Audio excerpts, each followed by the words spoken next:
Seagadain fáilte roimh cháirde cimar a há fáilte roimh go baile an abba an sa I drálí don gluthe idirmánaíochta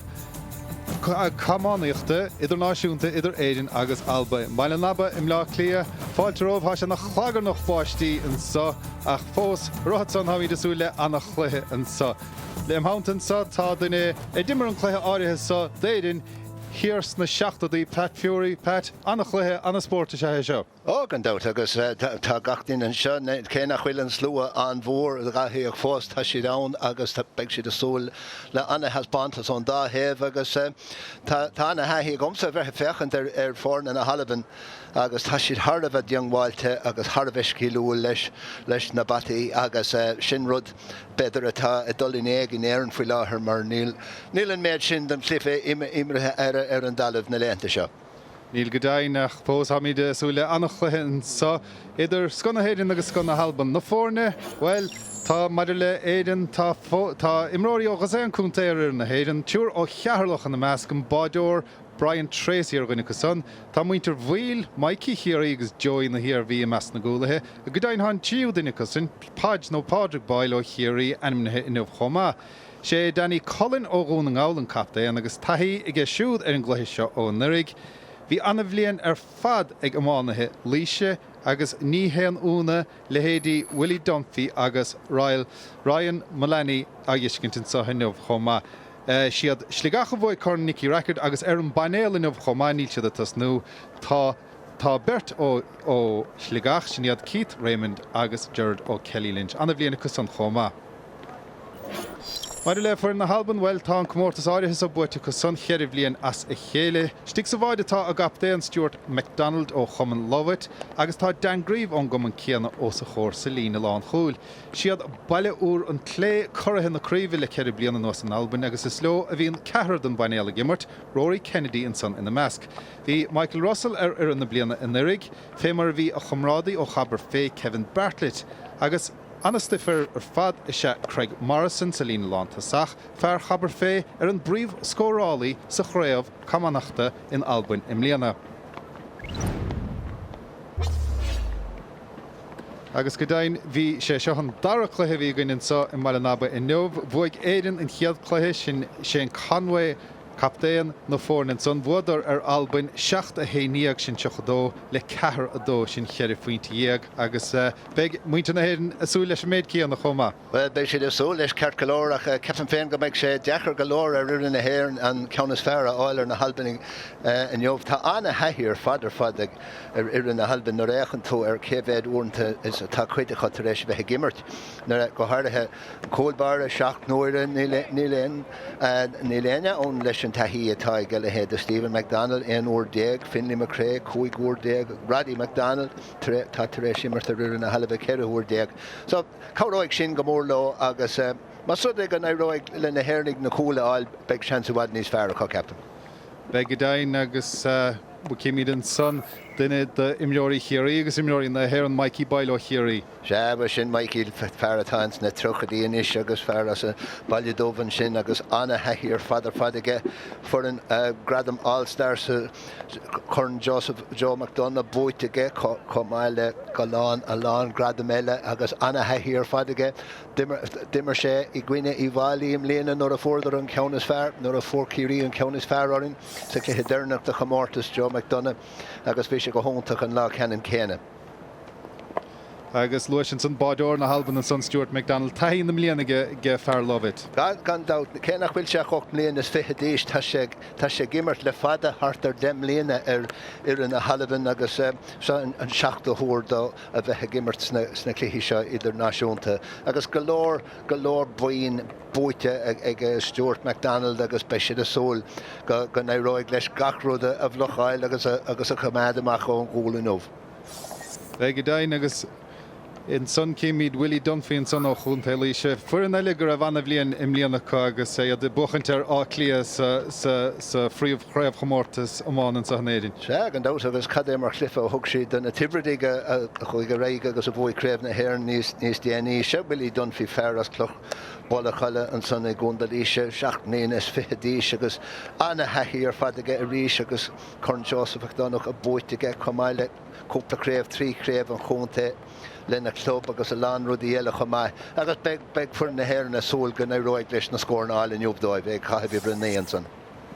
Be go dain agus maidir leis na réalacha bhfuil tá difsíochttaí beaga sa chluhéad sa níl cadige mána na héireann mar hampla an breth ar an clitar agus é bhla. Sin rud anna habhacht a chu fadaach tá sinna finlí a cré an seir an scáile an ríis fearrtá taithna blianta ge ceirm líon is tíocha díise sé seo an chuig go húr déag dóibh do finlí a bheith gimmart ar ririn na Halban agus in sin na scéal féin ó héh taithí de agus gan dá tuairthach sé chena síoch dóibh inniu freisin. Tuair sé go dain agus bhfuil bhí sa caiintear na réalachan san níl cad breth ar an slitar, níl cad mar hampla a blacáil tarcha nuas leis an cumáin agus difriúchtaí beag a chomáil leis an scóráil gaint tú gháfaointe as puc sleasan ó puc séir a bhfuiltar ón dalamh. Se go agus tugann sin sort spregad an na himráí tuairt faoi scóirna mar sin agus rud bhána tá anna fios tá ar in éan le blianta beaggan nús na caiidán na puchan na sleasa atá thógáil bhí an támán nó nach raibhéine beidir ábalte sin Cilíonn Cailí sa bháilin san ach bhí an támán nuair a bhí sé go hanamh ar fada an na roiig le imráir ar bith an slitar a chur an trasnáin ach tarlíonn sé bad níos minic chéanais.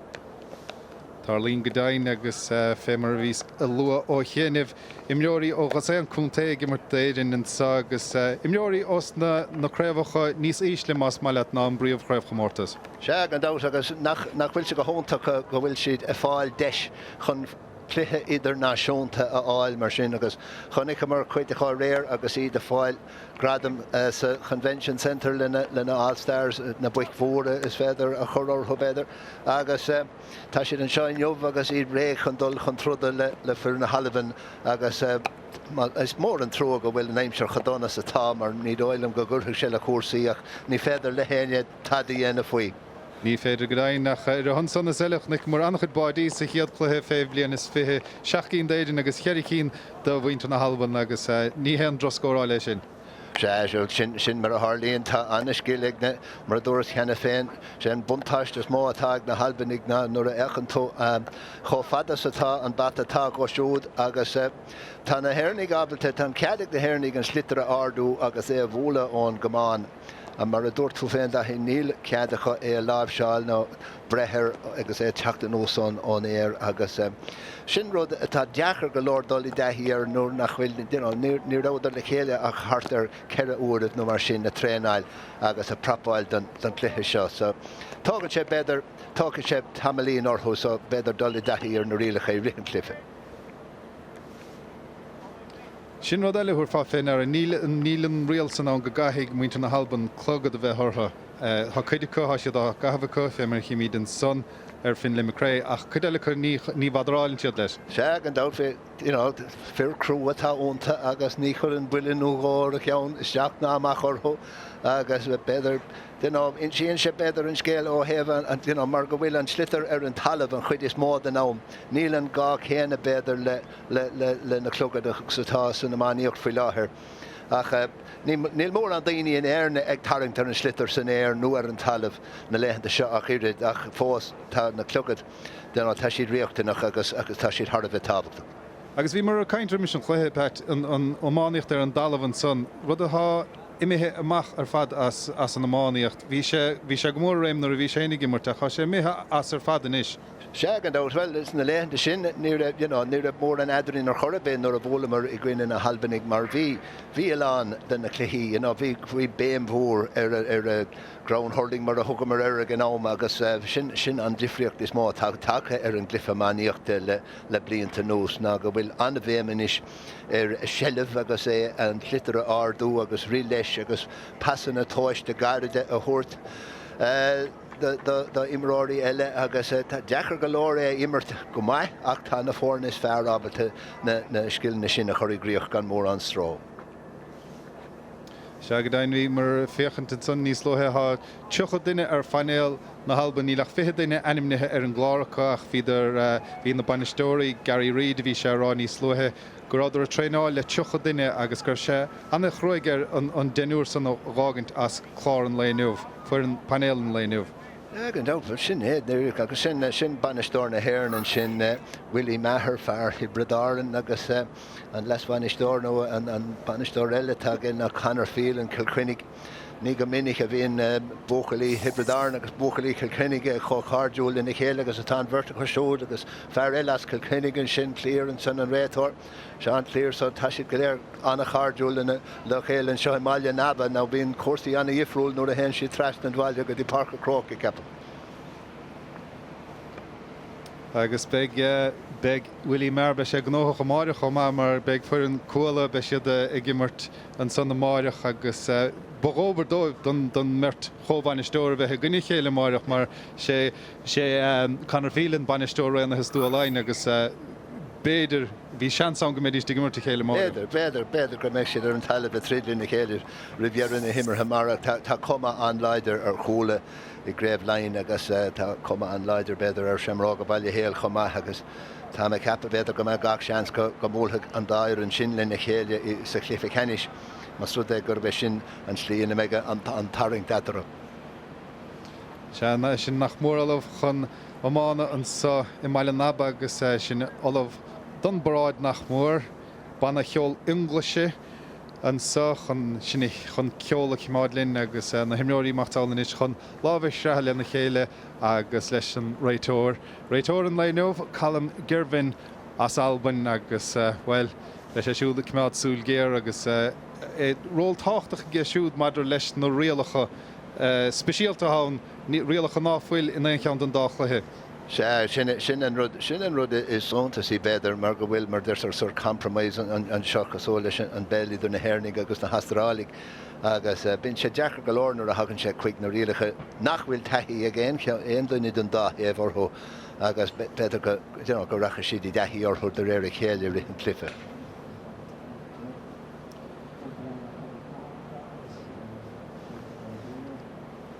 Se slú a bailithe in sa maiile naba cé go bhfuil se ina chhlagar nach báistíomh trúgad dóibh hafahinna chu hálan de bhile an barc mar sin hénig agus slú deach hinál as Alban chomá gan dat bhíon fuair an féblion is fithe gimmart ó chéanamh agus slú das bailitheisteach I fiochantartha. Bhí gan dáach nach íontach an áit atá an seo raithíonn seo I maiile naba níra adbhail nach rós an seo riomh a tá sé treis dal I bhain go mór orm rééis am ór nó gá chahabh a dul hart. Tá go dain cear nó chuig de farcanna immerhan sa ag an goman luch lescail agus seán hála an de bhile an barc scona náisisin na níos ag an goman agus fiata siad a bheith hanna bhródú las an anna dáirithe sa péiscéile. sé agus caidan firád ar na parcan a go léir nuair a echan tuamachar an barcan sin agus nuair a spainíon tógur raibh cluthe daon ón dtíach ribh seo idir na leds faoi blion is fithe agus níl marc ná a lehéad ar an barc ar chora bheith agus beidir gan on sin a scéal féin maidir le caidan na parce. Dírecha feit agus maidir leis an créamh agus an sra cumanachta hall in Alban siad baile úr an clé há siad san ina gorathe ar an gréibh le cheir bliana nuas. Ceanna dúiseach iad san ar chorathe na srathe im bliana agus go dain há ceanna dúiseach an cumanachta san hall in Alban bhíidir tamil mór fada is the Guinness Book of Record mar go móidir fiche sra as a chéile sna na diagnóchadaí agus go lua sna nátís chomá agus ní bhí cor iirecht a chu ar an bhuireann sport ba rathúla ar dán ar feich tamil mór fada. nach mór an rud é sin écht olmhór gan dát, agus ní dóilm go bhecha mí sé de héad a rí I sport ar bit. 8 goman éagsúla an sa ar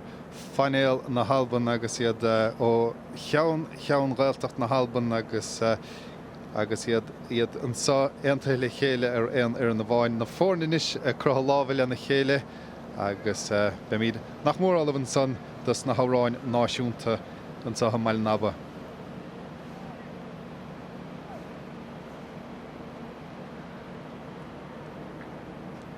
Siarúd nós nua tá ag fórna níos ag dul trasna a chéann sin agus lábh cruthilin na chéile. Agus is deas an rud é a riire. Stocha ná beisiad cho cardúil son lena chéile Ní dóilm ar a fada.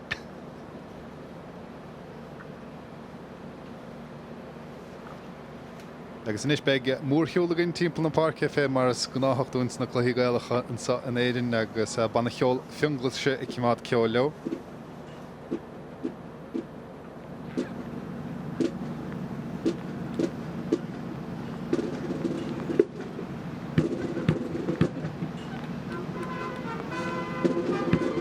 Agus mar le fuan na héidir bhfuil haisiad sa ó chearlach ó chiaí ó chunta na hirbhí. Bhí imróir Damien Casey in ainim immertan sa in nóg ó chunta hiráin. Bhí sé ainim ar an banéal a chatte leonta agus paid báil take isteach na áid. Tá siadan sa ó hirchonil ó Hildara ó lís ó chunta Roscomáin ó ghuiire agus ó chunta na mí agus ó de chunta hénig chomá íbhailí. sin ceann na himráí óga is fearr atá a chunta foioi láthir sin cilíonn ó cílann cailí mar a thugtar ar sa bhráiste hir stigan sin Kilcormac Chilachi agus tá míid an bhrádáil as agus fearr atá Har bheits gilúil agus. Cosolalas na leid éile go léir ar an bhuiin tá sé tuilte cho bheitn seo agus trés líam lo agus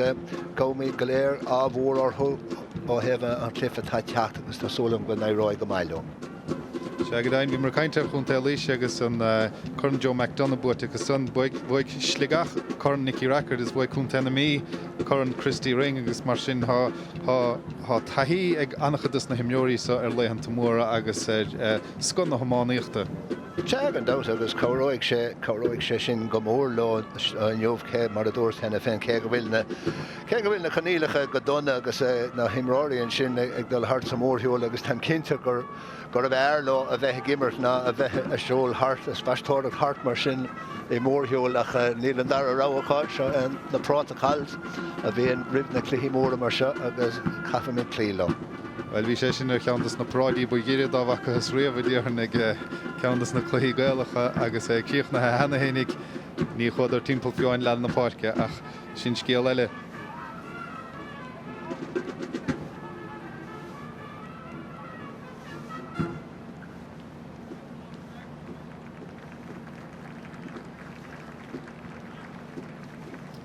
Agus sin olbhanis dus na háráin náisiúnta Flower of Scotland gandát agus árán a bhíon.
Se go dain árán a bhíon Sheinton san go deas ag banna cheol fionglaise agus sin fnachtanis le blána halban nó Flower of Scotland.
Shagadain sin nach mór olaf chun hamána inis leis sin legan fadanson the Flower of Scotland tá míid beganín díanach a tasnún sa I mala naba. Da had nómant an lehabhíon sa chluthe áirithe sa sin Callum Girvin as Albin réitóir an le nuamh agus é sin nach mór olaf inis chun an slitar a chahabh isteach agus dúir sé féin ar a chomá an son Lárna Parkis chluthe córéalacha sa há túr chuan taobh ag immert agus an slitar le chahabh isteach. Caiid náde sa chamánaíochta ach caiid isteach sa chóréalacha. Ina ddíireach trúr Salína sin agus Bert Salína lán cóla agus Bert Salína lán tosaigh agus trúrs na trílín téile.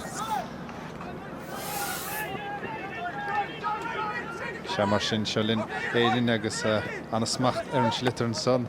mach go Cilíonn Kylie fear ó de chunta héna feteach an countson méthe Irid na fríide ar chlé agus ar fóraí agus éidirn well ní thug sé bhd bhfuil tuairt fensbreocht don géadbáta. Se bhfuil d'éirigh le sellh áil an sin agus 4 Cilíonn pas deas agus cé go raibh sé casa gan amach. Bhfuilm donna look fechan inis ard a thuirt ar an gúlbair an seo agus an aire a thugann sé agus an buile a thugann sé an slitar agus có fadas a héan sé. Stuart MacDonald leis an buileach an son agus fachta Lárna Parke an son ag Stephen MacDonald dalhain agus iad macht an sa ó bhaine go duine I bhfuil 60 an son sin Fraser Heath bhfuil sé isteach John na tosathe agus taachtamach ar an clíá nach chéar an son de éidirn há Mikey Boyle chiaí agus iad son dul suas an sa clíá na parke. Chmán caiilte go duine dimreoirí éidirn an son agus an slitar macht suas fan clíá na parke. Paul Dively ó Childara inise tuairt fens breoch bhfuil pointe fachtan son aige teanghálta dianta son ag Stuart MacDonald ach pointe das pointe annaas an son fachtaigh Paul Dively ó Childara. Rinne Dively go hanma tá annach taithí ag Dively ar a bheith gimmer sa clifa seo agus fechar sin Dardig sin slitar agus bhfuil sé go taptaigé ar a héamh sin agus annachrín go Joe agus sin cholín den chéad go ó Paul Dively an son.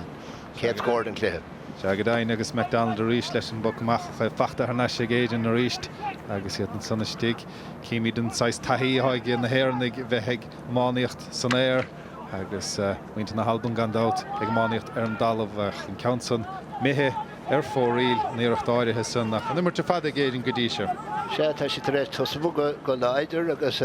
gachéantainna chutha mócha ach seantamháin chutha thar an drasnáin agus fecsin sib an sin ar an scáileán cholína bháin déir an gan éon scóra na halbanig ach an luas a clifa go fáil dahad nómad sa gach le. Cíimiad an son MacDonald a ríist agus buile gháileach gur buile gailfe bethe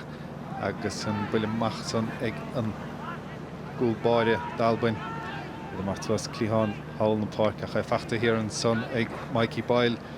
nó Michael Doyle de éidirn agus seo le éidirn ríist ar an únsaí ach fachta hneis agus na halbanig agus iad a tarach ar an dalamh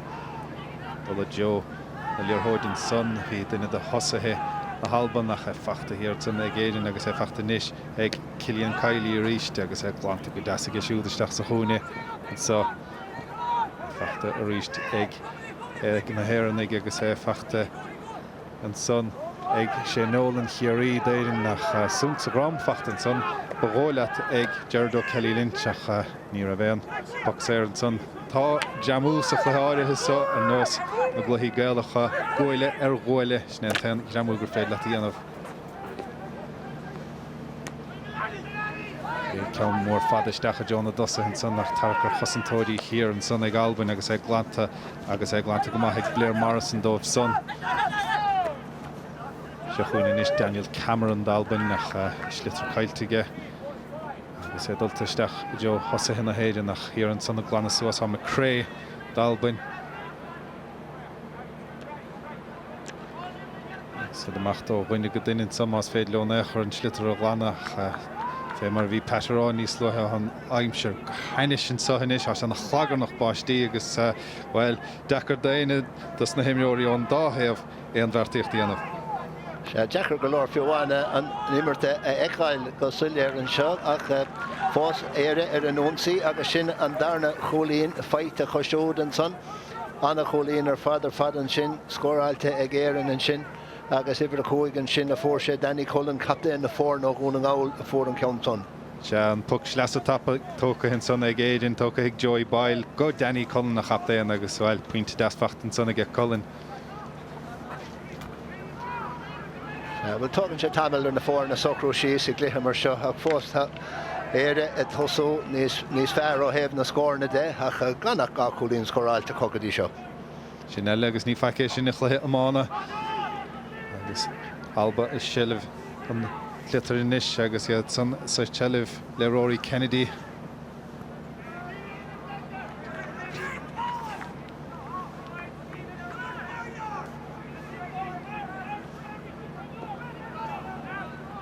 Shellin ríist le muinte na halba nach an Shilliv Cailtic agus fachtaigh muinte na héireann agus Cillian Kiley háinim luite go minic againn agus Joey Boyle chomach na hánta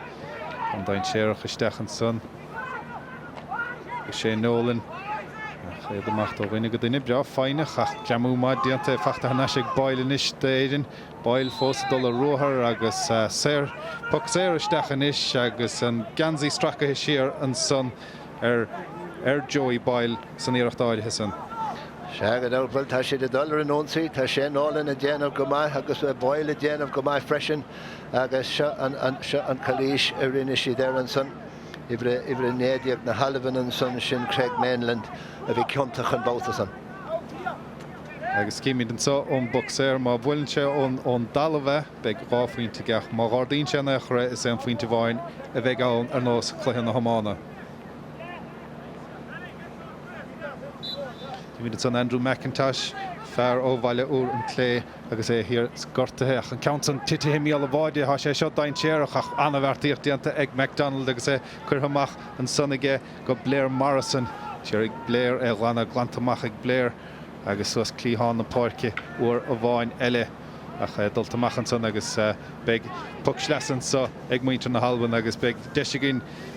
an skill san giscint cecho fada gur féadló an slitar a cheola ón dalmh. Shagad out sin an buntáiste smá tag na halbanig na hairnig faoi sin rathi chéchad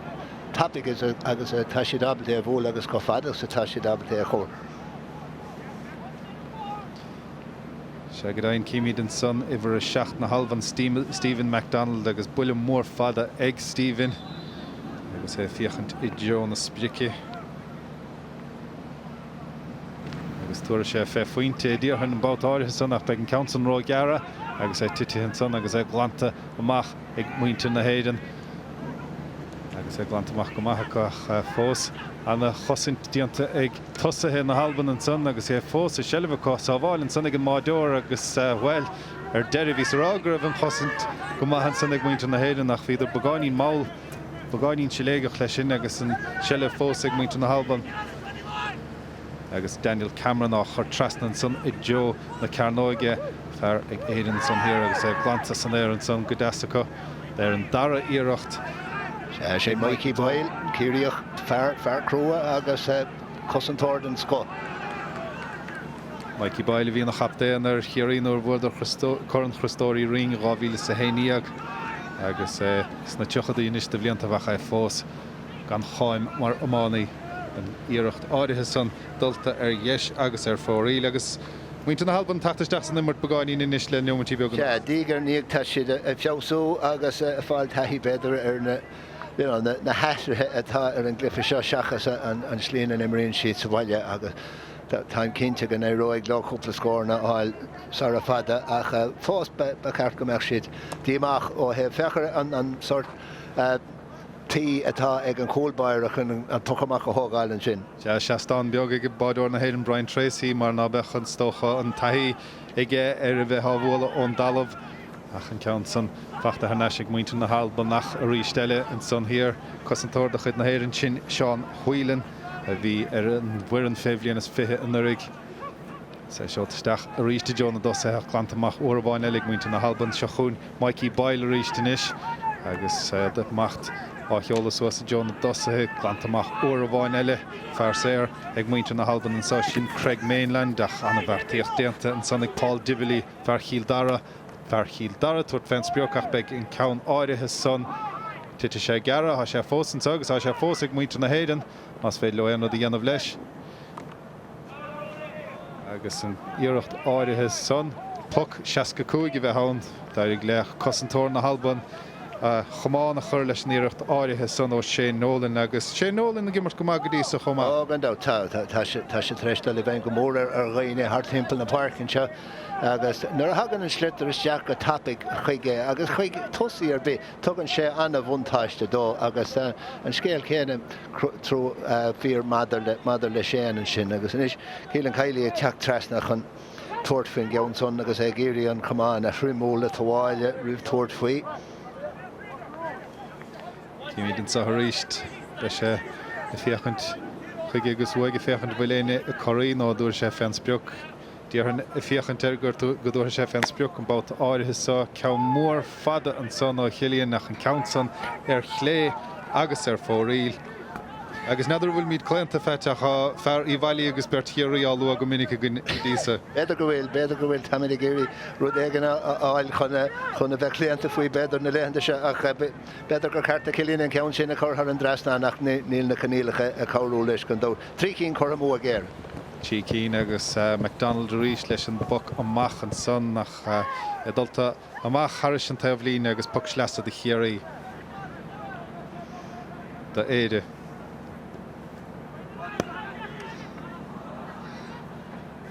So chuoine is Joy Boyle na hirbhí de éidean. Agus iad amachtasteach an sahanis agus isteach go bhfuil Dunphy ferchúnta líise bhil sé cailtige chomán cailtige féiscéal agus an sellh caiilte dá réid. Se chuoine inis Kevin Bartlett Dalbin chun sé siúd isteach a Jonah Dosathe be sé sin roiádan ón méid níl man níte glanta agus tuairt fensbreoch an báta áirithe son agus puinte fachta ag muintear na Halban agus an cosint tábhaín lagan son ag muintear na héidean. Se bhí sé sleannig sé sin Daniel Cameron beidir éirí leis an ceann sin chuige chuig sean bhfuil na seach agus bhí sé ábhrach scior sé agus chug sin an buntáiste don tosaí agus créicnig a piece action sin le choilíonn.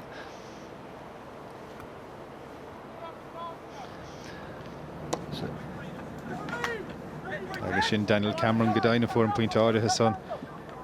Dalbin agus chiad scór fachtacha son tééis éan nómantíag. Se chuin muinte na héireann is bhfuil freigra chu níl mar ha McDonald an son hir agus seolta amach gach chofadamach le Kylie agus bhfuil puinte fachta ag Cillian Kylie ón iirecht áirithe son níl mar fachta ag McDonald a ríist hís fenna thrasnáin agus bhfuil sé seo dain séirecht do bhainte na Halban nach an bheirt díanta go McCrea inis chun é glanna suas fada dulta cho fada le lár na páirce ach gíar chuomhlint in san sigleici idir éire agus Alban agus iirecht mór fada isteach a Jo na Carnóige fachtan san istíg ag muinte na héireann na ríist agus ag Boyle agus tuairt fé in iirecht áirithe son hí Dunphy ach an countson ar chlé agus ar fóríl. Se sin an ceithú ceanna tá imethe ar stré ag na héirnig an se gan nach ceanna bháin. Cailte ag na Halbanig go dtí seo ach an cóilbhair a ríis chun puchamach fada thógáil an talban sin ceann ónta go Jo an sin. Se go dain dear an go te go maithe mar galh chomá an báidúir McDonald agus fós ag muinte na Halban an sa. Agus tuairt fé an iirecht son bhí Roddy McDonald ach an countson ábhírín cetachaige agus cíimiid san ríist na Ardáin beag an cón beag atá ag báidúir na héireann Brian Tracy ó chearlach chun an Ocamacha hógaint. Ceapan féin go bhfuil se beag an in róáard beidir ach rénos beidir go bhfuil níos má taithí an ggóilbar sin ar. Se go dain bhfuil idir slitar agus cóncur san éir an son ag an máidúir Brian Tracy agus bhfuil beag pucsair nó cahabhisteach an sa má a lár na páirce. Pucsair a bheith an Dalbin.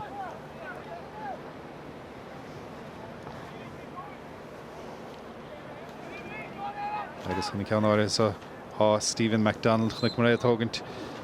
puc sleasa tamlín beag ó hain iirecht mór grúí fadaige agus má bhainte seo beag rá faointige an countson beáinín ró gear agus é titimistíigh i míl na Carnóige chomán caiilte ag duine de imreoirí na héireann nach is cuma son mar de mé an iirecht son ar chlé agus ar fóríl. Sin sin an trío ceanna tá caiilteann sin ag na Halbanig agus níl na canílacha ag cabhrú leo ach irid caiim se rá ná beidir go meach Stephen McDonald abant an ceann sin a chur thar an drasna an Catherine. Déir an gombeach iráid mar seo go in Albin chomá déir fá gombeach taí go ar an máisteach sa agus well ní sé ráadúin in nachar go cearacha in Albin se mar sin seo chuún muinte na héidir na níis agus baile níis a dul a ruthar baile túirt fens beochach an néireach dáirithe san a dul ar gheis agus ar fóríl ó Joey Boyle na hirbhí. sé drochíirecht in a riire cé go raibh sé sciúil goleor chuné a chruthú dó féin ach chuig cínde dhéisina caiilte ag na hairnaí go dtí seo agus mas rud gur éirí glá fiú leat den na cheansanna sin a thógáil bheith bearna jazz idir na fórne. Bheith go dain agus McDonald ríist le pucamach eile é nach chhlagar nach ar fadbáistí ní sin sa i maiile naba agus is cinnta náfuilte sin i carú leis an immartin sa agus pucs leasa eile inis ag muinte na halban agus tú chuig Stephen McDonald ríist é seo an fear leis an buile mór mílteach san achas tócha bhfuil an ceann áirithe so bagáinín róad amach fiú de Stephen McDonald ténig. Tá sé fada tá sé anad an chúil ceart golóir agus a rís an tuáile i teachtasteach chun an bata an chamána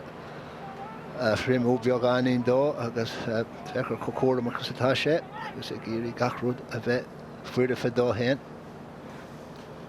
Ag Stephen Lús bu mór fada den slitterm son agus é titim go dain séach a stigi míal na cearnóigeach bertíocht anna bertíocht antic Tracy son ach é tras seolta tras na ríist ag muinte na halban nach chéar an son na cosintá Ryan Mullaney ó chun tailínse de idir seo na héidir agus glantamach go dasan son aige mar cho fad le Paul Dively an count san na dul fan Clíháin na Páirce ach puc leas a bheith an sod a bhainte na héidir na ríist. Níl leon teoran na méid fiúna agus tá siad abalta teachtasteach agus an Páirce ágáil gan éon teoran or cho agus sin riil ná go gafar go gaithe an fiúnad fanachgadí go bhágan an fearéile an bháir. Duna das na hana de son Fraser Heath son bhí seanim na le tas nó agus é tacht agus a fágant leis an buc séir son ach rístelle ag glantamach an lína lán chúla gimar go má do bhainte na héidir an sa sin iad Mikey Boyle, Joey Boyle agus Podge Boyle Jahar Waiki ón meile dómhaníochttar chéirí ach se chuin muinte na halban a ríiste stoppa bát a bháin eile Mikey Boyle in tíúbáta fachtaige agus in níis se chuin Ryan Mullaney agus plas dascar amachchan sas dín Clíháin aige Berta Tarach an son aige Fraser Heath na halban ach chur suas Clíháin a ríist an sa buid sé miharráda níl go dain bhfuil ar an dalamh an son nach hir an son a cosint tá Éireann tá Sean Whelan ó chearlach ó má bhar dimar an chluithe sa féhlíonas fithe riimiis seo. Mainland inis dalban nach ar isteach i Jonah Dossathe agus a tarach ar an dalamh an son agus bhfuil báide baróbard ó báide ráit an son an lán tasaí ach an count son. Bhí deise chu ceart golóir tháinig an ceann sin trasna an chúil an sin ó Mainland an sin agus hit an deis chuige ceart golóir ach má léon dó Hepper agus sin bhar dóigh an sin Daniel Cameron fór se cólín an ten scórána tá feite ag na halbannig is é sin na fóre. Se go dain níl pointí ag sa chluithe sintí nó cumánacht in Albin in éach ar báidír fadathach agus an báid a hénig níos lú chomá. Sin an difriach is má idir na cluichí go nílan taithí a chuir a bheith tuairt faoi cholín ar chur a bheith na cúlháin tá sin anna bhfuil ar fad bhfuil amach ar fadan sonnig Tracy Déireann Danny Cullen captéan amachta na dhéag son nach well anna chosin dianta ag muinte na halban Mainland inis lús ba mór fada sos Clíháin na Páirce iad amachta ó rinne go duine go deasan sa ar an dalamh agus isteach go dtíon lán tasaí ach Bert Túr cosantóir hir an son ag éireann agus glanta go deasa amach cho fada le Paul Dively fear a hátéis annacha den glitar a láh seáilinn sa chiad fihinóment an cluiche sa agus é fós amacht fear chiil dar an son nach bagáinín ráda leis an Shellivan son agus macht níos seo idirn agus ó ghuiine go duine Damien Healy an son ó chúnta na mí agus é siúd lecathe chun talún fear dimar an cluiche sa hana chomá. Se go agus bheith rinne se go má bheith techt i dró an slittar an tán goléir agus sin an rud is tábhachtaí ag glufa mar seo. Agus an míbhantáiste beidir atá ag ar na hhéir na níl siad a súil le daoine a bheith tarringtar an slitar cho láidir leis an gomáin mar a dóras chena féin. Níl an nás sin cho feicálacha I néireann agus a bhí fadá. Cailí rís a trimúan an gomáin an sin agus hartar nócha slat mar sin an cóil ceann garad. Ceann garad agus ceann puintáiltaisteach an san sa chúine ag Cillian Kiley. Anna garad an Devlin in son nach trasta inis agus isteach sa lár ach fear as Alban in son McCrae á ghanamach ní chuis sé ráda leis se chuin Melanie inis. Melanie isteach a Jonah Carnoige fachta an son is stig ag Danny Cullen an captéan ach an count san mithe fóríl ó Danny Cullen agus bhfuil bhí deisirháid an son ag muinte na héireann. Ní réon dáta go bhfuil a bhhaid níos má deisina cruthaithe ag na héirnig sin an slitar isteach an sin ó Melanie agus sin ifir a chuig an sin Danny Cullen captéan na fórna ag sin an sé ó ceann atá imethe a mórtha. Se mar sin seo chuin Alban inis agus Finlay McCrae á chur suas a Jonah dosathe a chu rístelle cosantóir sa bhreis hir ag muinte na héireann ag fuir na héireann trasna countdown séireach an son agus fachta an son mos sa chlíháin Michael Russell ní te luirte rimirsa a gin Russell a chu ríist báta bháin eile anna chosint an son agus a chomáin caiilte ag Mikey Boyle rínte sin beidir ce cho fluchas a há láineh fachtan is ag Cillian Egan ó Ross Comáin agus countdown séireach síos I Joe Chlíháin na Parkinson, I Joe Willie Dunphy ach an Countson, mithe amach agus well, an dáireann á géalamh son ach fachta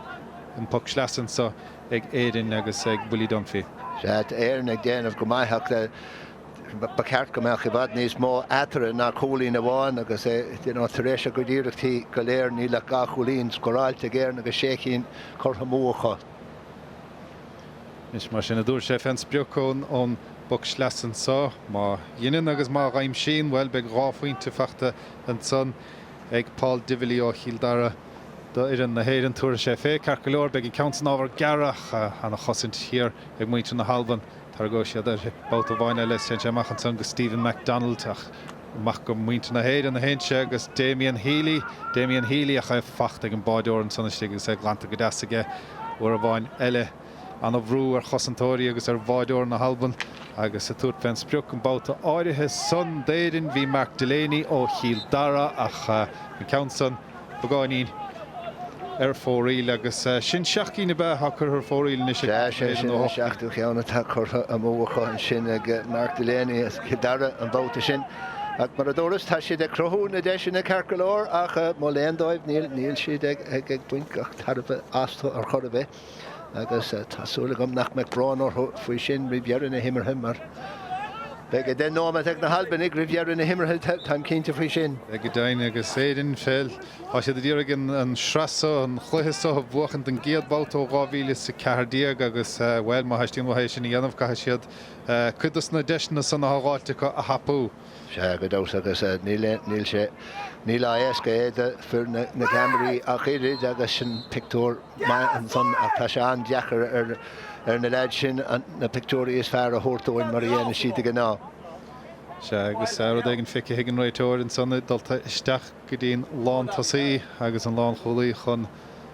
cúpla focail a bheith ag leoch an tuairtamachta béidir agus Stuart MacDonald leistíos dúinn sa chun an puck sleasa a thógan dalban. Buile mór gríomh fada a ríist agus an Countson daint séireach a túirlingte stig a chuair bháin eile bhfuil cosantóir sa bhreis hir an son ag éireann agus bhfuil chailíostíont an son ar cosantóir na héireann agus beag puck amach acu. Se Michael Doyle sin ar an talamh capim agus tháinig sé amach mag go leor ach chuir sin Savio Giannini an sin an batasteach an son agus chuir séir. Réicnn sé an talamhach is é sin a fór an pucséir. Siad Alban fór an pucséir sa níochtáirithe son ar chúiségint agus siad son te sin Countson a cheola Harris an tras ná sin Kevin Bartlett agus well cinn si bhín flaggad dearg an son cíla an son bhfuil rá faointe fachta ag Alban agus teis na deisian ar fadatha ag muinte na héidir grísa sa chléir siad Albin a háte sin ngobachar cín le puinte bháin. Se mar a bhí a rágam cheanna féin fi éire taréis anna chu deisina a chruthú gan tar a bh buinteasta níos alabh chun cín 3-2 agus éire ag irí dul renúnsaí an count sin glantamach ag na Halbaní go maiid. Tá go daine fós ag muinte na héidir nach fachta harneis ag Albin agus Countson dain séirecht a bhíoach sé ten gháile ach an Countson áirithe san imithe ar chléagus ar fóríl. Se count sin imithe meach ar chlé mar a dúirtúin sin ach bhfuil Craig Morrison an count sin go hanha ar fadach nuair a réine stig sa chóine chun deis a áile nó deise a chruthú ar scór an sin ach tá na sáilse lastan seo le tamil anós chun cabhrú le léargus na nimráí agus beidir gan in sin scéile le dúin. Ín sin sé ce chu dorachas ce chu slachatá sé mar lá aimsirinn sach well ní checkur isteach puin ar na himreoirí ha siad a díú go thomláin ar an gluthe agus siad dul an nimmert dul á cheann na páirce agus well fé mar ví rá na deis ar fadcrothe géidir go dísa ach mar sin héin muinte na Halban chun cín seachún éidir in isis an bátasá agus dul ar ruthar an bátasan nach fuair sé sunk sa rám imreoir na héidir an san sin ifir a cúig de buinte na héidir agus fuair sé sunk sa rám Danny Cullen captain Kimi den son no targíochair chomá builech an targíochair leis an comán agus ní cadfach son. Se nu a dautar bhfuin galís in galís an sin an ar chorabeh ach Danny Cullen ag déanamh go hanha agus na fear leis na tuálaí anna gan nó chunneomh ag seachtain na himráí a géirí na chamáin agus na madaí chumánachta a chamáide tirim agus san isis feice míid Willie Dunphy a tuairt faoi cholín. Willie Dunphy agus tuairt faoi cholín ar nós puc sleasach ná báta son weil beidir gur sé a cheartaige puinte bháinna hógann seachas a ddíar an dá cheann na scóráil an báta son. Se nuair a smuoíonn tú fébe tá taithíocha ar an slitar a ardú agus é a bhúil agus ní léon dáta meagna ach go éróid leis an ceann san a chur an dreisna an gan stróir be. So sin de sé le caiilte chuisiúd sin an tochtú ceann tá chur móg na hhéirna gníis. Seachún a rístiad agus an slitar a dul isteach sa spásan san agus imithe ar fóraí leach posc 65 bheith ann do éidirn an son agus cíimí den son hir de bhainte na Halban an son sin bhir chuig sin Danny Grieve ach beag deisilig cailí níos an puc 65 sa a chur Harris an trasná agus béidir na fórna chur a chóharach. Se bhfuil ar a leiad le cheart an na hhéirnig a bheith ar chóharach nó chun cín faoi seo ach níl sé sin déanta chugad í seo mar an umar go deis na caiilte chu ach capamid a rá mar jólar na canílacha faoi seo tá sé ráite gon cheanna féin agus tá sé anna tá sé fíor go bhfuil sé choristeach go mór ar chósaí. Se cailí níos leis an buc 65 son agus cailí á chur son ar fóraí agus 10 uair bháin eile agus nadidir bin é néú nó an 10 ceann a chur fóraí le sin an néo ceann sin scéal an chéad le ó hebh na hhéirnig den nó smuoine túair an méid ónthe tacrothe ag na Halbanig tá 3 scór feite chosisiúd nó 3 cholín feite chu gascóir na riireach 3 cholín.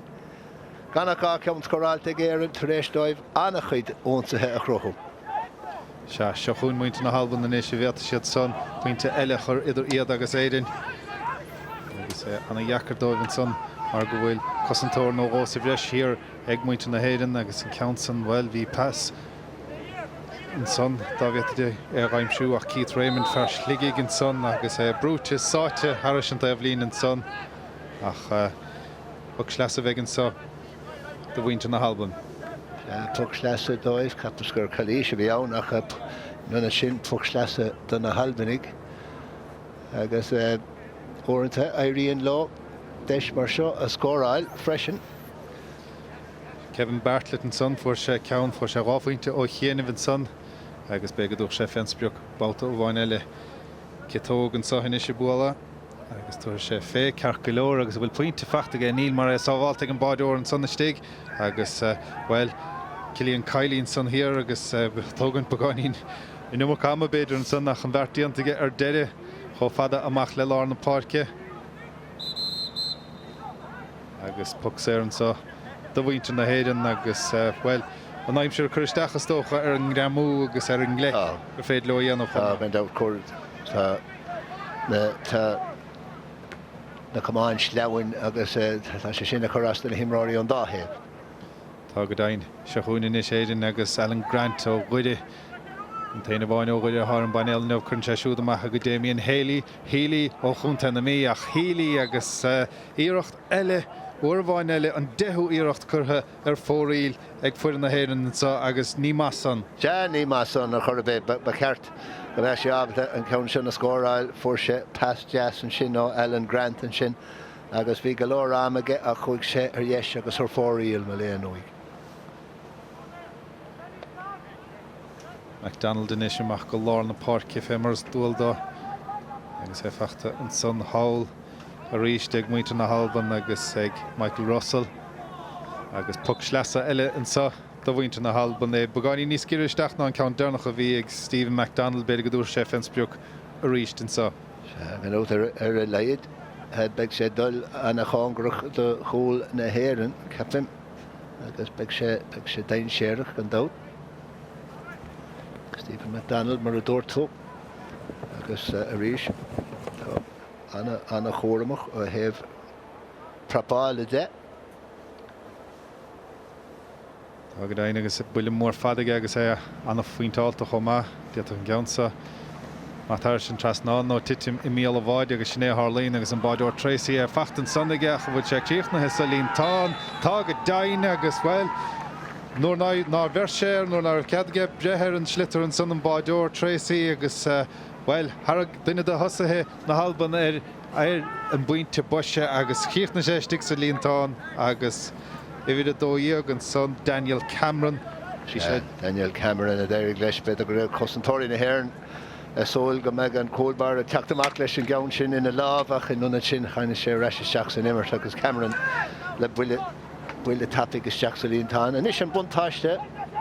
ag na halbanig. Níos an buntáiste sé faointe a gine rá faointe ag muointe na halban héan na tí chusan agus rá faointe géidir agus an báide san fachta ag Daniel Cameron le cur leis an pointe fuair sé níos luithe sa chluithe. Se chun Kylie níos mór an den slitar ficithe go Kylie ach jabbaige éon bhartíochta dhéanamh an son nach well pucséir a bheitgann san iireacht áirithe sa.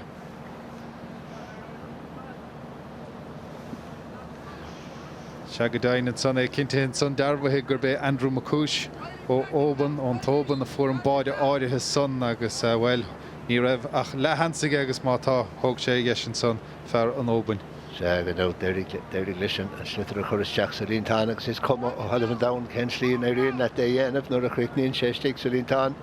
Bhíonn an jab déanta go agus sib bhuiile óntachan sin ó na halbanig inis. Ceann eile anna reintéireach agus é builteach an darabáta ag Tracy sa bháide d'éidirn nach bhilstocha gur sé brecha go hénig mar sin na hála an báide féisce lei se chuún éidirn inis a garthamach go maithan san ag Rory Kennedy Dalvin macht inis go lár na páirce sé macht á bhaine go duine se chuún inis Cilíonn Regan ó Ross Comáin d'éidirn tá sé sleis céim a dúir sé Fensbrook ní thuir sé tú sé pass das weig agus tuair sé sin weig dain séireach a titim míle bháide agus bhí Podge Boylan son ferchéirí hí an íireacht áirithe san bhí sé tuairt Fensbrook a bhí sé dain séireach ach ar hapatar na seachún Alban inis ach garthamach go maithan san ag Michael Doyle do bhainte na héireann ach fós uair bháin eile amachtasteach. Nuair a thginn siad ar an dalamh hen sé isteach anna hapaig agus fós an son sa ráscar go lár na páirce ach well pucséir a bheitgann sa do bhainte na halban agus cíimiid an son Andrew McCúis a fuair an bháid an son Dalvin. Se sin an fearr agus nuair a tháinig sé isteach an sin an pucléasa chur códbáir in na hhéir na lábh sós agus níorbh sé ábhalt a brethir agus nuair a hit sé séos bhí mo chuis an agus níor chur sé muil ar bith ar an gceann son ach é a chur ar reis isteach sa líontáin chu tapig agus a bhí na chuirt agus níos bearna jazz idir na fórne. Tá go dainn agus an slitar caitisteach san ag an réitóir Girvin ach tuairt Fensbrook an báta áirithe son de bhí Craig Morrison do bhainte na halban ach uair bháin eile Kylie bhfuil ómána áanam bhí cailín sa má caiite an báta san na chaisteachad san agus cúil eile fachta ag Albain agus a bhéon fear cíanna háte sé gáit ríist Andrew McCúis well ní raibh sé anam na heile tas nó ach snéan darabáide fachta a có i ggé do bhainte na Albain agus well ní bhíon nach lehan son bharsoch an báide gáid. Se bhí deis beidir ag na hairnaí chun an ceann sin a glan amach ach ní réirigh le héan duine chu teagháil dhéanamh ar an sliotar agus nuair a chréicnig nuair a tháinig sé chuige a chuis a ríis díreach isteach sna hangachaí an sin agus in is 7 gúlíon idir na fórne 9 gúlíon ag na Halbain gan 2 gúlíon ag éire tar éis a go díreachtaí go léir. Well is toch go léirínte ce chodachar há sé an sliotar agus na hibhreacha dhiiscintin sa máile nábaid be ihir an né Craig Morrison fuair an chiadbáide agus Andrew McCúis an son ihir a hochtaí go fuair an dara ceann bhí sé ráite go an son go bé go raibh ghábháide fachtaigh McCúis ach há sé go má nílte chomás an téimbáide bháine há fachtaige.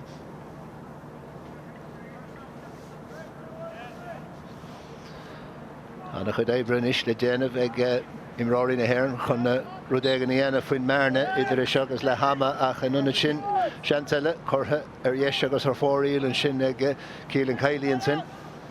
Ní he sinna bhí an agna go dhéanamh ar chur a bheith bhfuil se go deas é sean cúil. Sean céad cúil a ríis agus Cínún sanna bhí an né se sin Craig Morrison agus fé mar bhí rá riimiis an chluthe a chucín de chúil fachta ge siút sa chréamh in Albain imlíon agus be an príomhnéascar is sa chréamh an legan amachar na cummórtais in Albain anna chasú lenar chluhíí hénig tá níos mó béime ar an gréamh ná ar an srathil in Albain agus mar a deidim Craig Morrison an príomhnéascar sa chréamh féisceile se chuún éan ríis caiisiad an bearna san a laidú se chuún Shane McGovern ó chunta na hirbhí agus in sliotar díreach gádacha ar chomáin a chais seolta siarge go difilí ó chunta an chial dara agus bhfuil puck eile 65 cailí agus tastáil go gíar agus go dóite ó bhainte na héidir. Tugad sé beag an níos má ama ar na hairnig nuair a bhíonn siad a géirí an sliotar a smachtó ar an gomáin agus an sinna passport do ghuiine gnéile agus bíon second caiilte ríis ag a bhar sin agus é géirí an sliotar a smachtó rih é a bhóla agus beag sé bhhad níos éfachtaí bas rud go néróid le é a bhóla ar an talamh níos minicí. Cailín is a túirt fens breoch agus printe fachta ag Cillian Cailín son agus fé mar a bhí rá é sin a tastáil go géar agus go dóite ó bhainte na héidir an chiad scór fachta ó nuamtí mór a fadó gon fé nuamint stoileman sa meile naba agus é sin a tastáil go géar bhtha fé mar deirim. Se an dóta agus tá go leor seansanna cailteag na hairnig go dtí seo choráig sin lob agus Tásúla go néróí le cúpla scór eile áilribh le hama beic siad a géirí é sin a dhéanamh ar réanás. Bheith siad agus well Cillian Cailí ní hanúna go meach puck mór fadaige mar sé choirí puck fada na héidir na chomá Ferry Valley agus bheith siad is beag muointe na héidir na súl le na hiile scór na bhaig sin é chiad ceann fachtaige agus 27 nuamint mithe ar an glog. Se go dót gan ach 8 scór feice gin go dtí seo agus 3 nómad nó mar sin fágtha go le hama níos lúna sin. Ceann mór fada eileisteach a John na dosathe ach an san hir duine de chasantóirí na héidir nach fachta fós ag muointe na Halban agus túirt fens breoch an báta áirithe san bhí Donald Nixon ach an ceann go mór agus go fada ar fórílann sa an de thóthaamh na lámhaideise. Sin an sé cheann atá caiilte ag na Halban ag an sin agus níos Brian Tracy ag teacht amach chun tuairt faoin gceann sa bhríos. Bhuiile olmhór ó ag siúd. Ceann mór fada isteach amach an sa Joe Clehána Parceach fear na Halban an son agus é breasta é á glanna suas a ríis de John na dosathe raig an ceann sa amach Harris an taobh líon a raig dainas beag puck sleasa ag éide. Sin Andrew McCúis ríis an fear a fór an dara chólann sin don na Halbanig agus Caelan Taggart is cón don dún trasnan sin leis. Chun an ceann seo an puck sleasa seo a thógáil. Caelan Taggart an son fé mar dúnta chunta an dún ennim níocha ar ian na bliana dus na creibharcha Nicky Rackard, Christy Ring agus Lowry Marin líana agus anna bhíon chuisteach go fearr chunta an dún.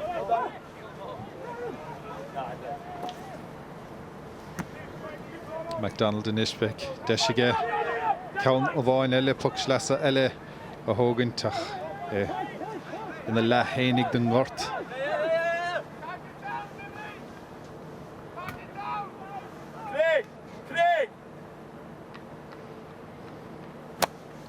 Donald in Isle Puxlasa more father Dain Sherach as Dacha John the Dossa hin son nach here son. Han Shannon Dur Mikey Boyle agus Aglanta Amach Gadas and son. Egg Boyle Ho father Le Paul Dively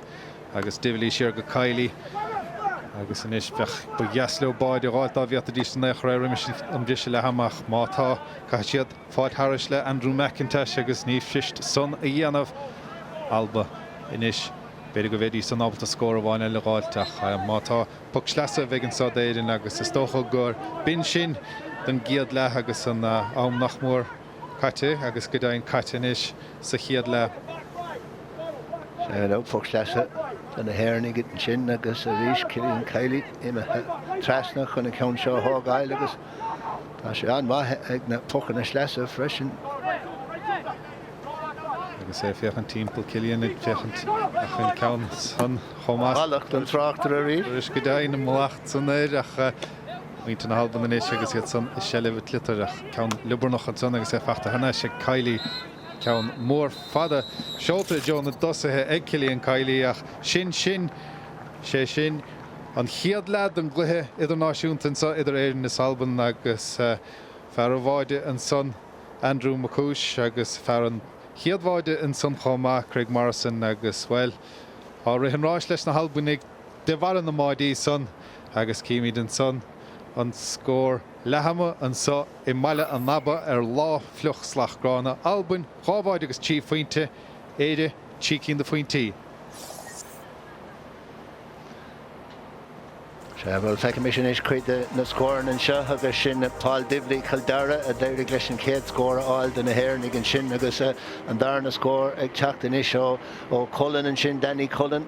feargún an áil agus bhí cuma anmhathir iireachtaí na hairn ag an am sin agus dígarníg tháinig na halbannig isteach a reis sa cliffan seo agus sin a céad cúil a fórsiad an sin agus níor chur sé réon muil an gceann son agus ceannáil an sin ó Kevin Bartlett. Ceann gur fiú gá chúlaíon agus an darna cúil a teacht an seo an sinna chéad cúil beidir a ceartta marráid teap sinna chéad ceann agus gá cúil scóráilte ag na halbannig inis agus an buntáiste cearta chu Cillian Kiley ceil sin ceann sin agus tháinig an ceann se trasna an san agus nuair a tháinig sé steachníir chur siad éon muil an gceann son na chuirid so tá siad Halibh dain séireach tosa na Halibhan Cillian Kiley a scóráil tucht go 5 méadar an sin cúpla nóma tá hin chun an bearna sin a leidú beagáin ach fós sé chúlín idir na fórn an seo le hama a dó trí in ag trí chúlín ag na hairnig. Se go daon cíimiid san na scórálathe difriúla dótí ag Albin agus tí cín do faointí géironn Táid chun brisi beag a thógant sa I maiile naba ach nátéí na náid bhí líonn don dar le.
worth it. Huh? Well worth it. Let's go.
Set up,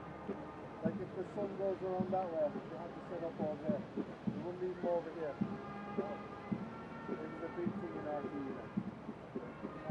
His father was the unit manager for RTE, and we got him to build up through the stand a scaffolding. Put holes in the stand, up through the stand, a scaffolding, looking out this way, only because the sun sets over there.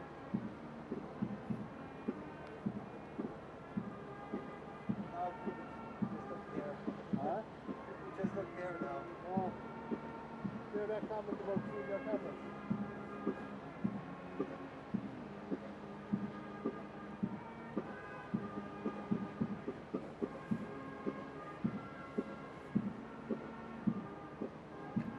Oil them back out.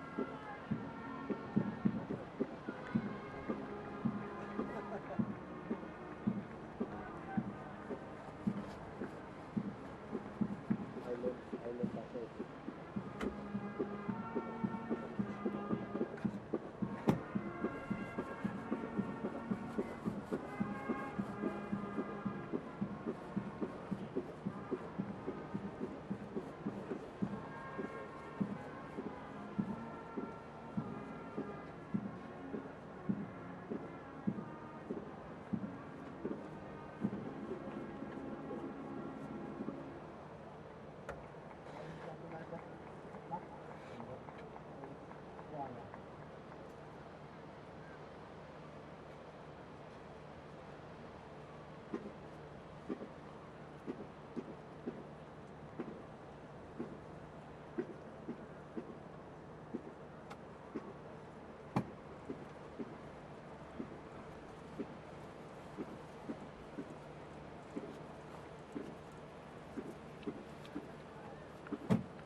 Segadáin fáilte over na se cháde ha mídan sa I maiile naba don dara le don gluthe cumánaíochta idir éireann agus Salban. Maireach GA beobeg cluiche canis pelle a cléagain I le baile bhúdáin na éana agus common lú leascail Tomás Dávíis agus an son iarbeobeg cluiche canis mána hibredáir na gin buris íláin le chuile daingin. Agus fós an nach chhlagar nach fós a stella bástíín sa agus well ní hógador puoin am na chuirtígus na siomraí festis ag leham agus a bhfuilin inis don dara le agus seúnéir na inis I gimmert ó chlé go das mar hanse bhí fiochantar das tapig Gaslo scóráil tapig sa chiad sa dara lehanis mar go bhfuil siad an sé faointe san chun derig an sa mar an naba ach seo chuin Albin agus iad sanadal ar an nún sí le Michael Russell agus soas isteach an ghain séarchan san ag í dí ihar an né agus báide ar hap a tarna fachta ag Albin agus an darabáide fachta ag ihar an né Craig Morrison well vís aráile go béisiú príomh nescran na críomh Albin im líana agus well han darabáide fachtaige agus gan an Newmantain mé sa dar le. Bín an difriocht idir na fórna an seach chut den séarachas atá tusa na Halban ó heh an sciiletá chun na chóilna a scóráil agus sin an trío ceanna tá scóráilte an darna ceanna Craig Morrison an sin agus an isis tá bearna jazz idir na fórna né gólíon atara. Na gin de faoin tíad na fórna agus caiig muinte na héan for na héan bud éigen anmh tapig má haistíon bh an chluis a bhuachan teach sellh ríist ag Albin agus iad machtach an cíine isin sa clíán na pórce agus sinné i bhí a hochtíag Andrew McCúis agus é siúd a tarachir agus is dulaisteach an is ó ghuine go duine iad go húntaach ar fada gin 6 ibide 6 imirthe agus a ríist Morrison an son agus iad macht ó ghuine go duine an ráscann san hir a chatúirt bheith uormháin eile agus bhfuil sábháilinn san hir teáilmí roiimid fiochantar sin bóta bháin eile agus déisinis ag éireann an dain séir a glána seo a dul a ruáthair so as clíán na parca chúáil deastíanta an son ar fáil diflí é fachta ar neisig diflí pas deasfuig inis agus é fachta ag bail ní ag bail a nachrá sé fachta ag Gerard ó Kelly Lynch a fearóg ó chunta ligiig agus é casta ar a hála ach anna chosintar fad díanta an son hir ag Finlay McRae d'Albin agus há ruhin ráis leo iad a féchant cuma anna ghaintéir chur fad ortha ach éon slitar méthe amach Harrison taobh líne an son agus é fachta pug sleasa bheith ann do bhainte na héireann agus Michael Doyle ó Chearloch féchantéireach é machthaig agus é sé Damien Healy inis cíimiid an sábháil uormháin eile. sé rinne sé go hanmad mar téirí leis buile olmhóra chur ar an slitar sin Michael Russell a bhór an ceann san agus rinne an cóilbar go hónta chuna ceann sin a chaméad amach as an líontáin mar tá trí chóil feiteag na Halban go dtí seo agus pontáiste ceartacha. Agus dain agus seochúní a ríist tarachir an son bhí Stephen MacDonald a mé bhaig ábharín agus beag deisian sa éidir nach níl mar han sellh caiiltecha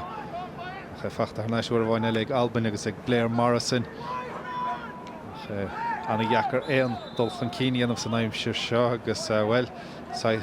téis heicáil nó taracha dhéanamh an son ar ghuine dimreoirí na Halban agus ní cadmhach san sa chluisa. sé ní chédítar buile mar sin ar chur a bheith agus an isis. Seans eile ag na Halbanig agus a ríist fecham Stephen MacDonald i methe trasnach an ceann seo bhóla. Seachtú stat na mar sin, seachtú méidir beidir ón ggóil agus tebistig dar réim sé cefin. Tuair sé fé ceann mór grí fada ard an son ó Stephen MacDonald agus well chodíirech le barla gun an son agus gá faointe an phleige dearg son fachta ag Stephen MacDonald agus puinte gan cháim an son ag fear na Halban. Bhí an ceann sin go hónta chur fadar fad sin an ceann is fearr a bhil sé ó hús na himmarthe. Rud a dhéanaan sé go minic hail san ábheith faoi mar a cluisiméid agus an isis tá sampla den crinne sin feice gcuinúig. Chluis ag íalú bagáinní nó bhainte na héireann agus cai siad déanamh agus déanamh tapig má heistíon mo chluis a bhuachaintach pug sleasan socha ar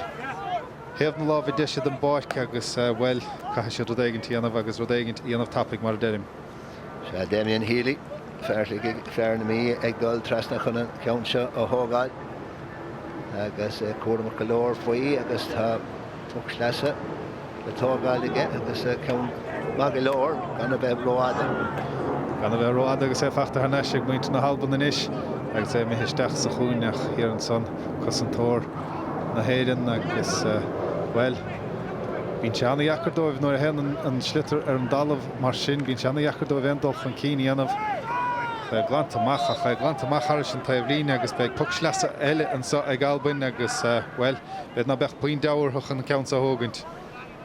Bhí Michael Russell ann ach dag sé ann é beidir go bhfuil Stephen MacDonald ag tacht trasna a ríis. sé Stephen atá an cearca leor agus Níle cháinú man teann á fuair sé an pointe úntaach san ó 16 slát amach agus fuair sé rá pointe as an buinte más mai leat. Se an dot agus a ríis. Anna chóramach. Agus an rud cíanna gceist ó fogus leasa mar seomach an sethir sin trasnána be rá faointige tuair sé fé Stephen nach an countson mé clé agus fóríl ó Stephen McDonald ach skill úntacha sé nó chin tú muinte na halban an aid agus an chruine sa có ar bhfuiln siad an dalbh. Dúirtó an ad agus an chruine agus an darúd le chéile agus tá sí har a bheabalte é sinna dhéanamh go rialta go háirthe nuair a bhíon cnílacha níos trimime amara tá siad inniu. Se go daoinead go mór chun cíann sa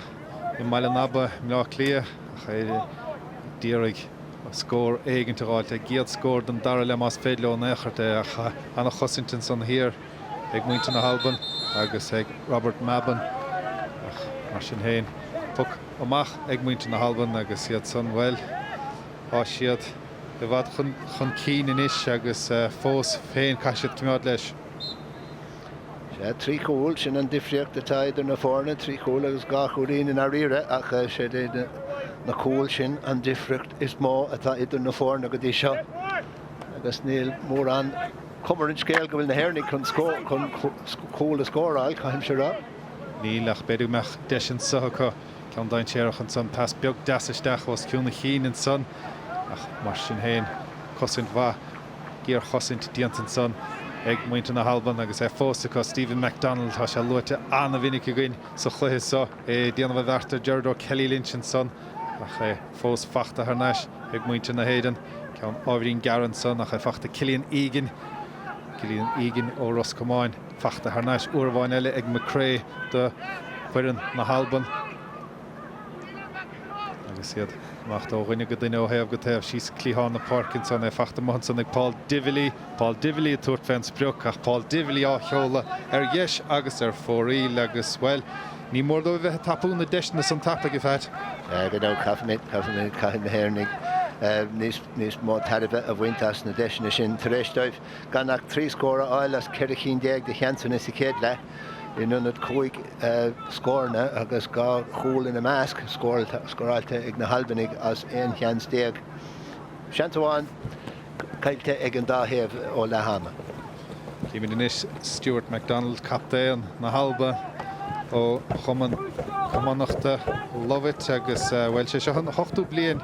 ag Stuart a gimmart dá buinte na halban sna chluí choréalachas agus cínún san taíanam líananig agus gan é an dana gan é an defidir á thugann sa. Se an dát agus choiríonn sin go mór le daine agus tugann sé ard buíon den na himráí eile. Agus sinna fá beidir go bhfuil idir a déanamh níos fearna éar a go dtí seo sa clifiise. Se chuún éan is agus bhfuil tarach sais lubarnach déantan san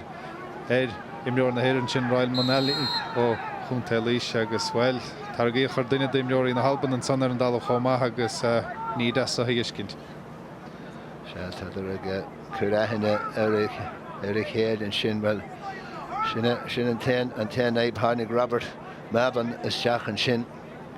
agus buile salach go leir a bhí ann in ar ire agus an sin tháinig Damien Healy is seach. Chun díaltas tá hí sé cinnta bhainte amach ar siúd agus chuig cuasaí ó gconas go donas in dhéag sin ach tásúlagam nach bhfuil léine gortathe go rí gona ach an réithir ag cainte inis le Damien Healy agus an leabhar nótaí ina láb agus carta buí bruntar. Ag Harrig sin san ar Roddy McDonald ó Cailas Bodach agus bhfuil cha sé cartaáilt le bheith fíornach marálar mar bhíon an tarach san bhí sé díananach bhí sé lebarnach. Bhí. Ceann mór díomhar fada an son agus pointe fachtan son ag Ryan Mullaney ó chunta líise agus bhfuil bhí sé sin a tastáil go géar go dóite ó Hallamh ar an sin na héireann. Se sin an chéad scór le fada ag David le Cillian Kelly cúlín na scóráil ó fog 6 chuig méidir cúpla nóam a dribble hama agus sin an céad scór an hairnig an sin sa darna le Ryan Mullaney an sin ibre chuig de fear líise. Agus cíimiid an son an difríocht an nuair a bhí puc séir ag muinte na halban níos gcéad an báide fuair ré gaim siad ré fuair do gáfuointe as agus pucséir an son do bhaintear na héireann. Tuis go gádaigh sé an dal bheith an faointe bhaine gainte. Béisce le seo chuoine rístiad $1 núnsaí. Ní mór gáibh báide nó gó nó tíí beidir gáilt chun éon sépa anmh sa chluthisa achas i muinte na halban na sé ríist agus Stephen McDonald an fersan uair a bhain eile a chu feachtar ar neis ag muinte na héireann agus ag Alan Grant ó chunta gcuide ach ríist eile cosint úntaach dianta ag muinte na halban agus amachchan son suas cho fada le Mikey Boyle chiarí agus pas destrasnan son fer séireann sa ag éidirn sinné Damien Healy cad is féad le Damien a dhéanamh I féad le spríní anam mar go bhfuil an chosint anna dhéar ar fad annach chuiblint an son idir an mert agus fachta uair bhain eile ag Albain tarach sais leobernach an son ag Crane Maigland agus beag pucslasan sa de chiarí. Nummercha ama caiilte ag na hairnig an sin ag fiosa ag smachtó ag éirí an slittar a smachtó in una dé bhóla níos tapúil ar an talamh agus bheith sé. I bhd níos éfachtaí ceapan tain ach sin éna ibis mátá chu mar níl sé den násacha na léanta seo an clifé mar sin. Bhfuil domfínis leis an bucslasa chun sé countain séireach isteach an san déidir nach a ríist eile cosint den sco. Ag muinte na halban agus pucslasa uair a bhain eile do bhaintear na héireann. Fraser Heath a bhí cángrucht an gceann son ach se bhfuil don fi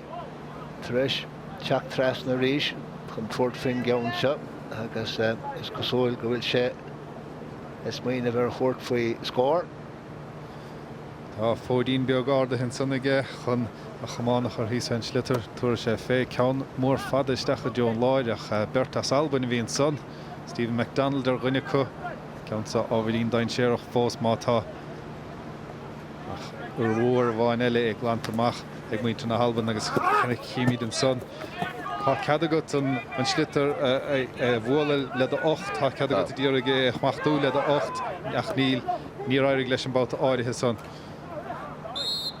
Mar sin pucséir eile an sa do bhainte na héireann agus de Gerardo Kelly Lynch fear ligigh agus siúd leis anam na iran na bliana imlíana. sé nédig an son Craig Mainland bhí sé beag an in scuilte agus bhí a thuúlaige ar an slittar in a riireach an bheith feráilte de Mainland ach tháinig an Baptist Jack beag an in scuilte an sin beag an in Lubernach agus ní léon do máiste dianta de Gerardo Kelly Lynch tásúla gom agus seansaigh na hairnig. Má leanaí leis an ceann mór fada isteach a John na Carnoigach uair a bháin eile anna chosint an son ag muinte na halban agus má créad san hir a carúló as ag glantamach go deas agus go tapaige chu ach fachta uair a bháin eile ag muinte na héireann agus iad dú sé suas beidir bugáinín le nuaimtí beag an nuasom fuair Ryan Mullally an puite san dóibhach mar sin hénig chum a dain séireach fós ar bhainte na halban. Sean Whelan an son hir díorige glanach na hánta tá Damien Healy ach anna dhechar ortha éon dulchan cín féin spéidir dhéanamh agus well beag pucséir an sacha chu. Sa beag pucséir a chu car golóir gus mar a dúirtó dhechar golóir éana ghil chun cín a dhéanamh an sin agus éon uair a chuireann na héireannig muil ar an slittar tag an halbinning is seacha go tréan agus go tapaigh ortha agus déanann siad rudí anna dhechar dóibh ar fad agus tá an buntáiste ceartaigh na halbinnig tan cinnte de bhar an stíl imirthe tá chu. I bhd níos éfachtaí go háirithe ar láchasúla seo. Tá go daine agus buntáiste eile há costócha ná go bhfuil beidir 20 seisiún treinála dianta ag fuair na halban le chéile agus ní a gcónaíomhí an teachtaigh fuair na héireann ar na himleoirí chun a fadaúirt le chéile chun treinálaí anna chun dul i dtaithí ar an gluthe meascathe sa agus stocha go te sin le feiscinnte nuamh. Tá buntáiste ceartacha ó héamh sin de. Seantal inis a chruthúigh na hairnig. Jane McGovern inis fear na hiarbhí i ddíorigh éon dulchan cín féin spéirí dhéanamhach fearimh mór a láidre ag Albain an son hir agus gíor chosintá dhéanamh có háthach anna scailtin son a chefachta ar neis ag Gerardo Kelly Lynch mórrán ibre díanta go siúdó haine séisteach ach uair a bháin eile an tas dearnach ábhríonn scaílte fachta ag Finlay McRae agus glanna sé siúd suas go Stephen McDonald ó písa bra skillan son ó McDonald agus iad amach ó ghuiine go duine há sé seo go híhann ar fadó ar an na halban agus acarí spáise chum as féidir aonaí dhéanamh leis tarach ar an dalamhan son nach an ceann son chlé agus fórílach beag puc seaca cúige cóimar tan bhreáil. Cóimar den scóhann sin ag na Halban mar dúir tú hen. Anna Chrinas agus Anna Lewis na passanna agus cruigh si deist dói féin agus seoigh deire an písa imirthe sin agus hána siad cógracht an cóil agus bhuiile leidir an sin agus ní a seá leidir an ceann dernach agus a bhí sé súil leis beidir sin ibre a tríide an sin Greg Matheson ach tuch seaca chuig méidir chu mar sin féin agus gan dat Stephen McDonald imethe trasna chun tuairt faoi. Agus bé Stephen a hosnig an glúiseachtáil san chomá le pí a beas skill slí a chasse agus a bhfuilse an slitar lena chomáin cho deas cho nefaseach agus beag seansan saige ráfuointe ráilt más féile leis an count a raimsú. Tuair sé fan spruch ceann mór gríomh fada ardach an countsan dhéis agus fóríle Stephen McDonald agus well há sé crín ach níor bhín ceann áirithe san. Sé bhí sé fada go leir, ceart go leir, ga ceann chutha mú ag na Halbanig an seo sa dtarna le agus gan a ceann amháin caiilte ag na Hairnig go dtí seo a ré nos ach ba mid a sóil go mé roiig glob a hiile deisin a chrothú. Iad dig íon de faoin tí chun cín an sa agus beag puc sleasa eile a có an sa.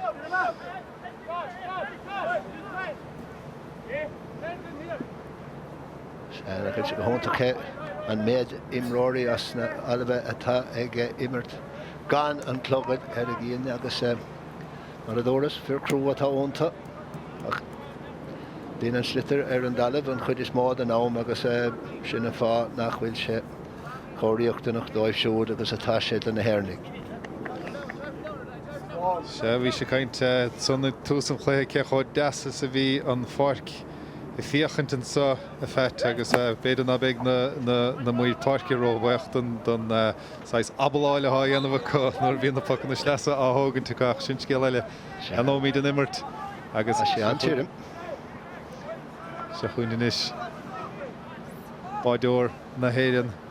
sin Brian Tracy leis an bocamachí míad an slitar built náidir chón an sunnaige agus ceann mór fad amach a deoláir na parce se an féidir le éide éanrad dhéanamh an sa Danny Cullen an captéin ar a chrí dhíhil an son nach a ríist uarmháin eile anna chosaint an son ag chuir na Halban agus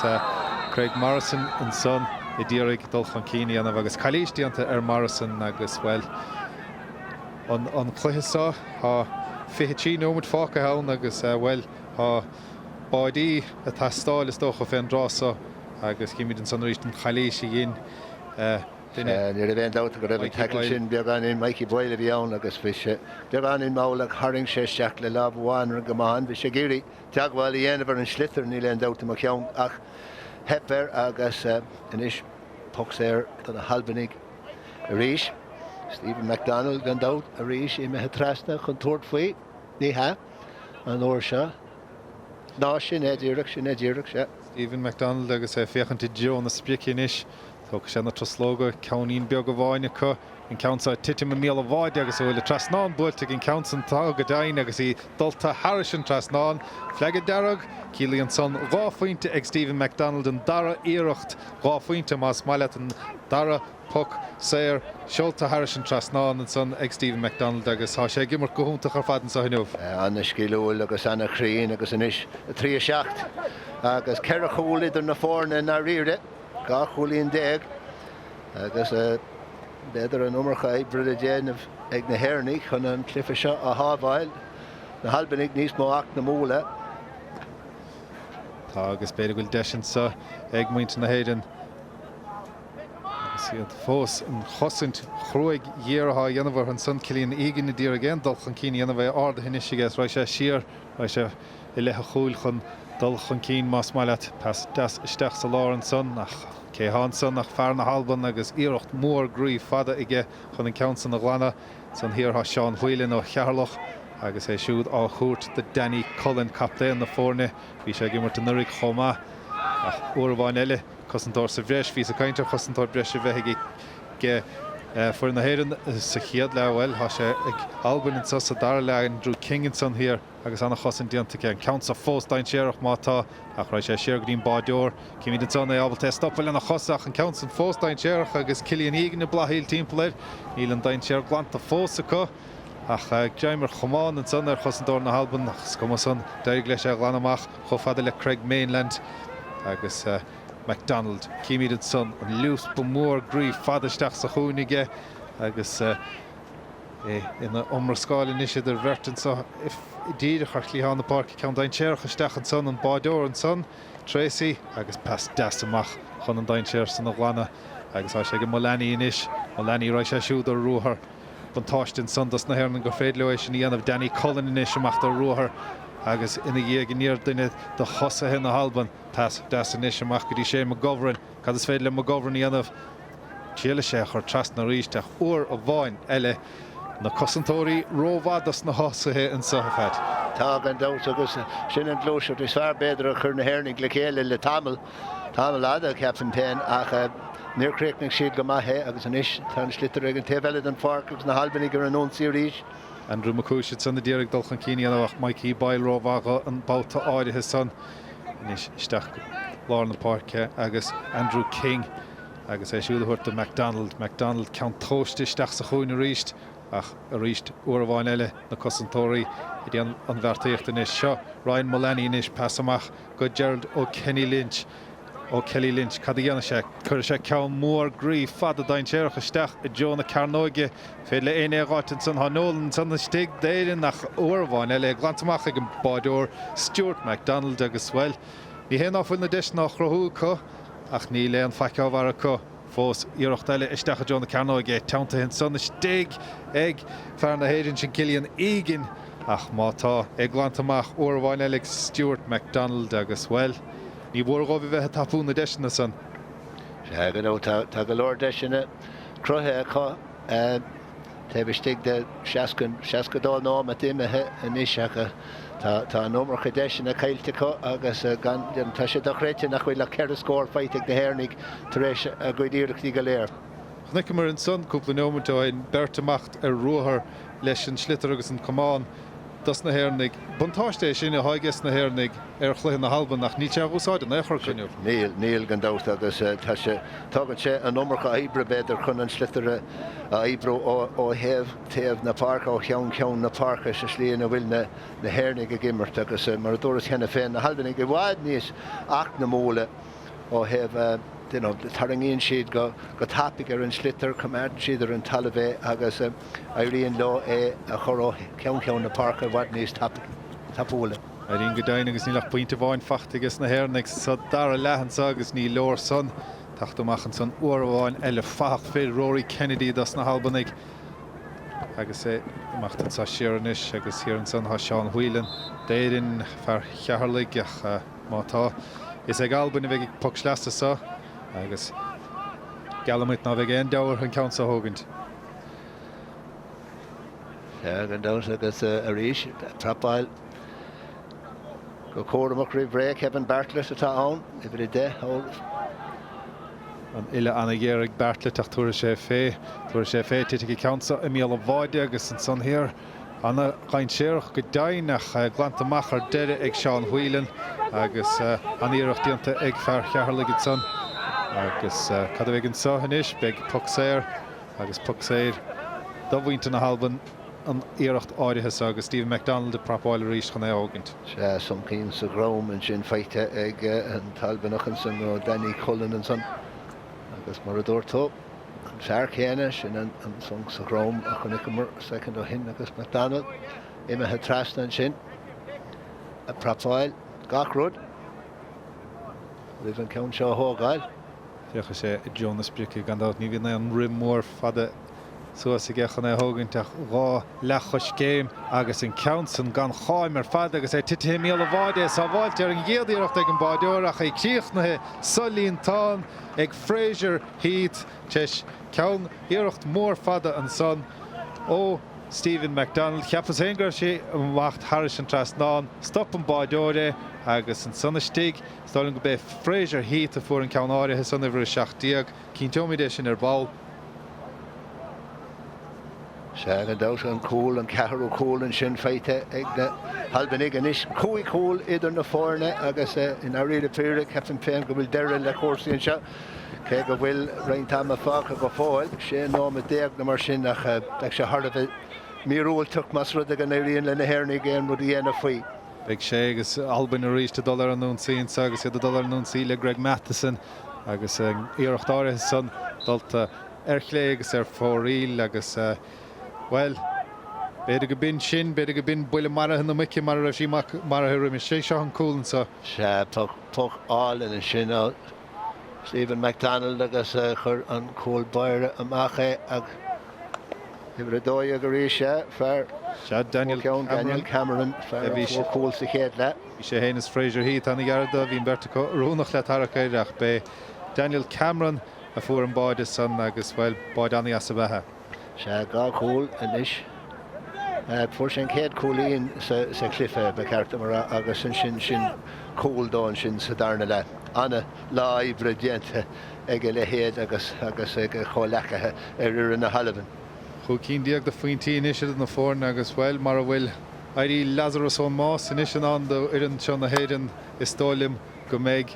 an choran áirithe a dul bhile th srán na míle teis go le ha de eile ag Albin an so agus deistain séireach iad a fad díag tarcaid a cha glantamach go deasan san ag Gerard ó Kelly Lynch déirin a cha í dulta Harris an taobh líonn son agus puc sleasa uair bhain eile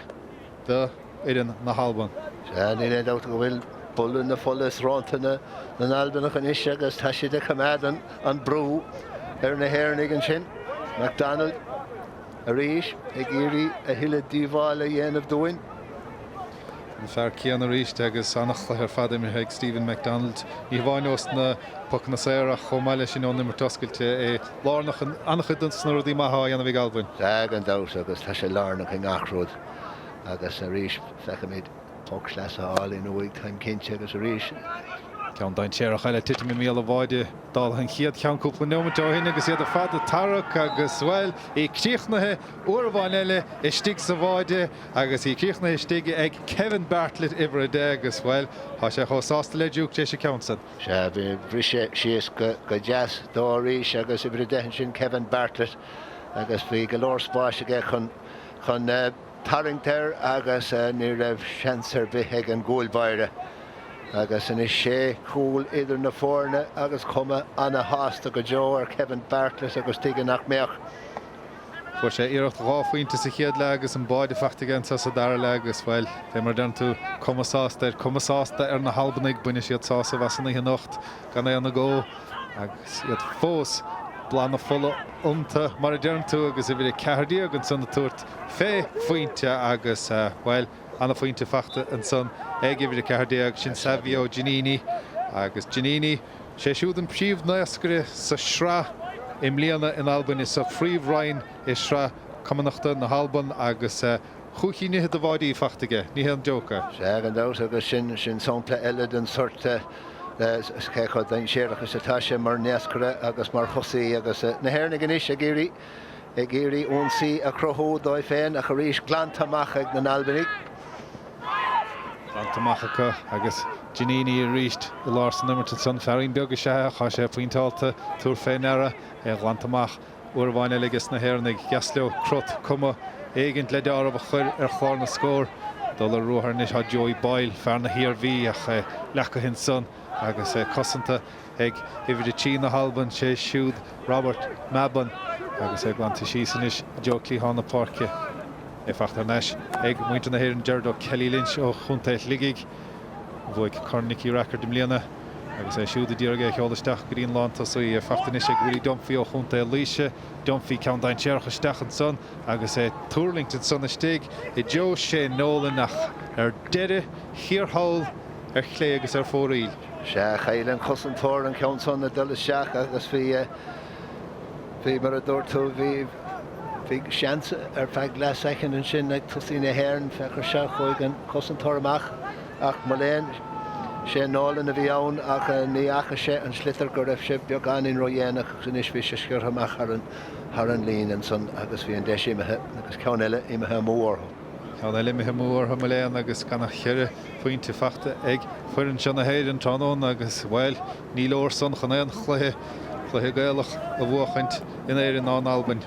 Se mar sin amach agus puc sleasa eile do bhainte na héireann na níis agus bhfuil Geasló báid an ógáil chun mar déirim chun cumaníos fearach ar chláán. Ja, gan over sin an rud is mó tá teastáil in is chun cumaníos fear a chur ar chlár na scór mar tá drochoma ar in a rire. Ní dóilm go bhacha me bearna chum mór sin idir na fórne thar na blianta idir na chuilinn cearta gomacha. Caróid cúpla chúil le chósaí. Bhil níor gá faointe atra an trása an nurig agus bhfuil bhí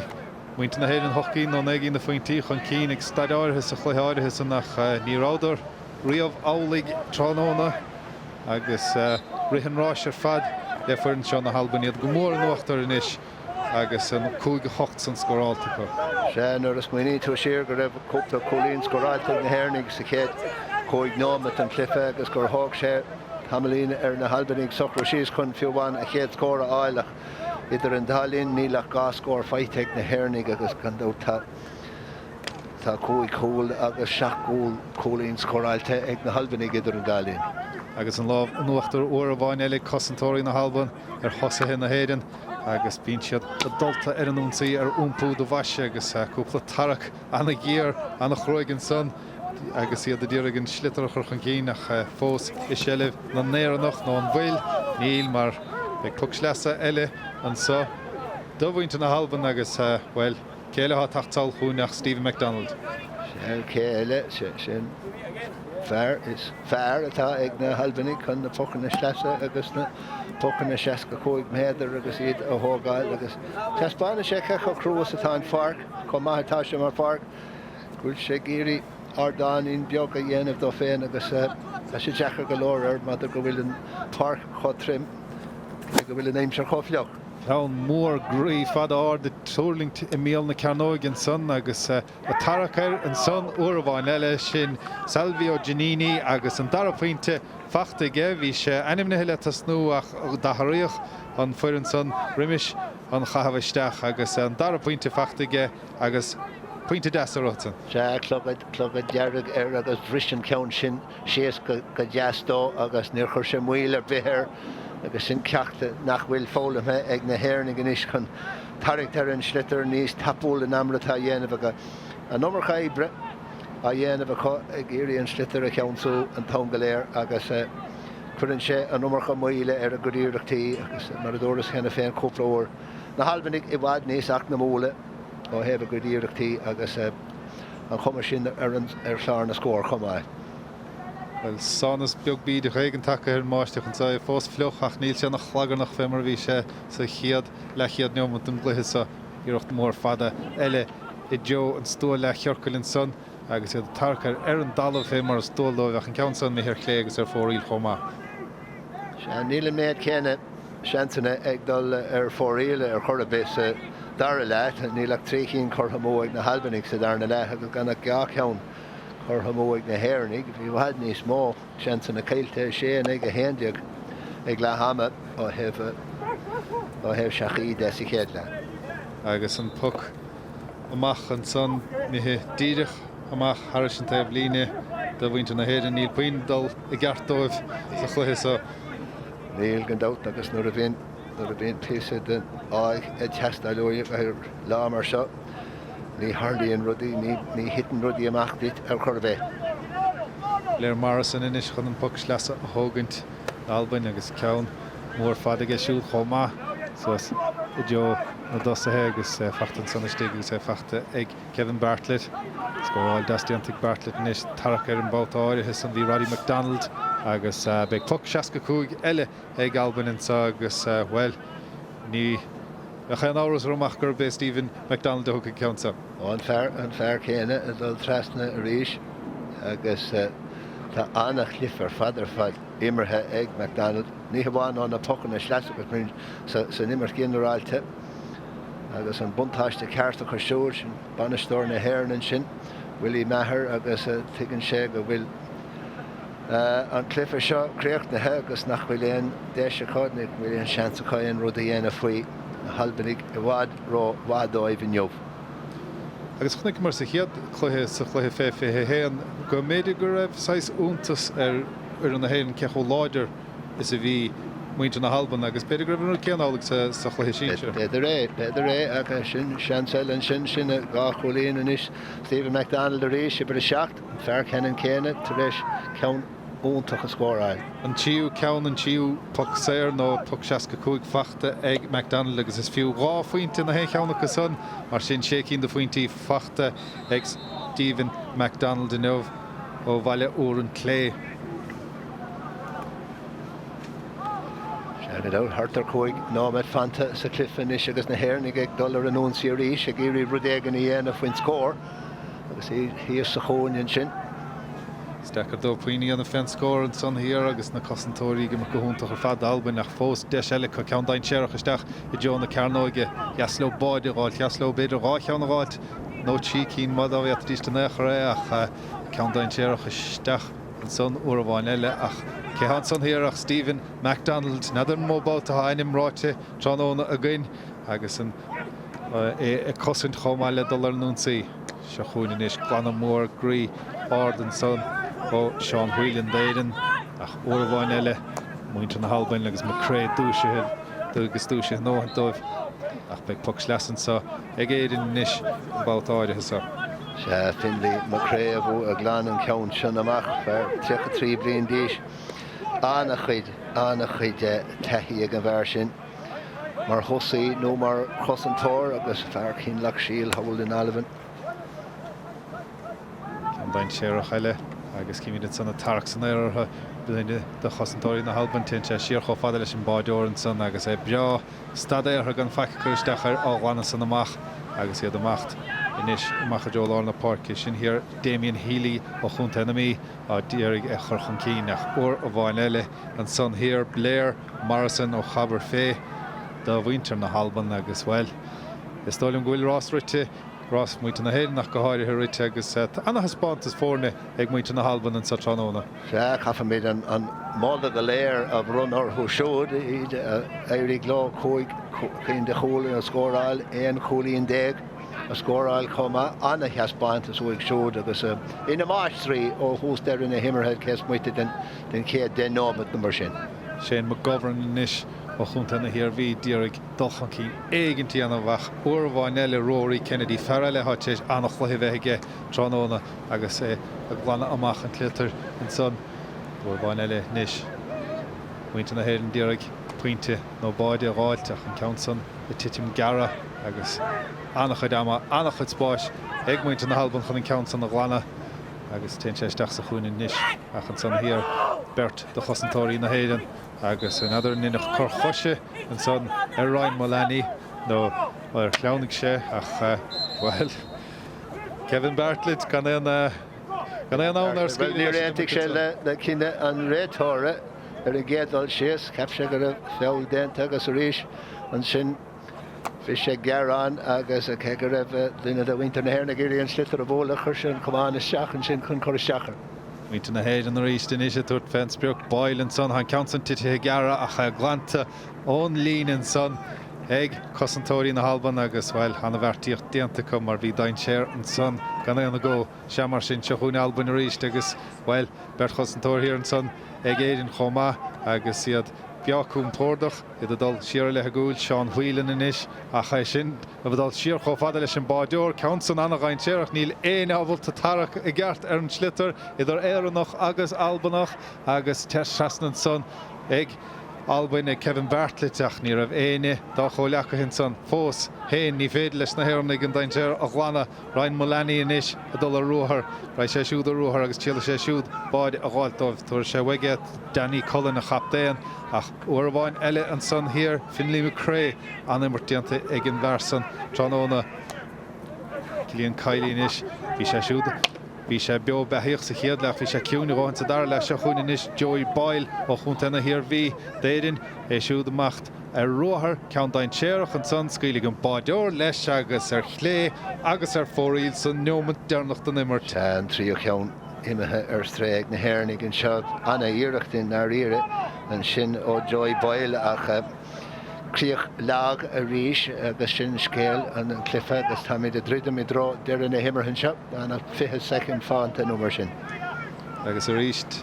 an báideoir tógannta chudáama Stuart McDonald ní len dahair mar hásaige go maith ná beag puoin immert eile a chluthe áirithe agus gur ag héananig agus gur ag alban a bheith an choransa a ríist im líana se chuún éidir féidir le an báide san gháilt nó an bhfuil éan scór sa bhreis an cheiricín do faointí san na fachta có in 8 ó nuamant amána le fáilte có rimhear na himmartha. Ganach scór bháin sa darna le an seo rééis dóibh tríchéín de scór na áil sa céad le ganna ceanna bháin sa darna le sin anna dhéach. Anna dhéach agus chans eile a có an son nach sin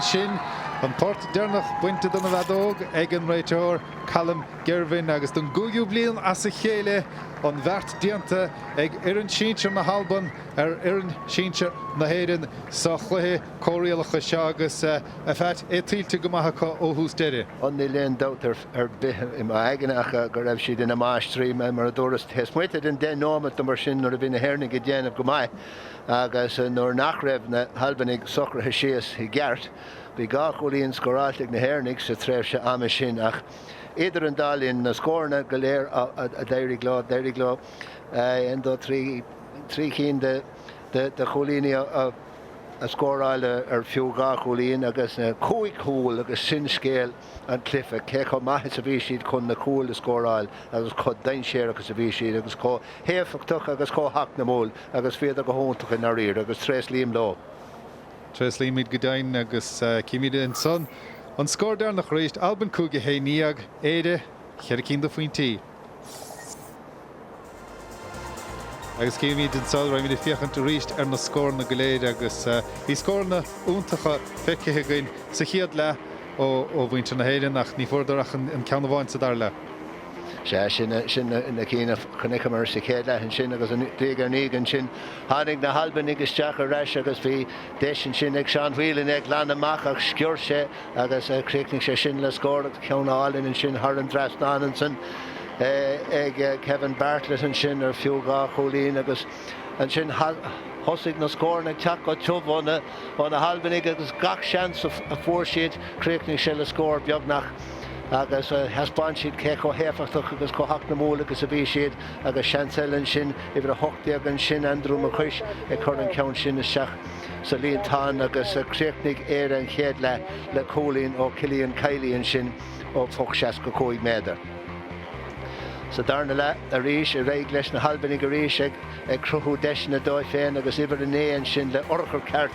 sin na Craig Morrison is seachsa sa líontán agus an fearcéine an léach is mó bhí a chobhéidir Stephen McDonald go híonanta chun na focan na séir agus na focan na 65 méadar an brat dearagan sin na chilíonn gá cholíonn dóibh siúd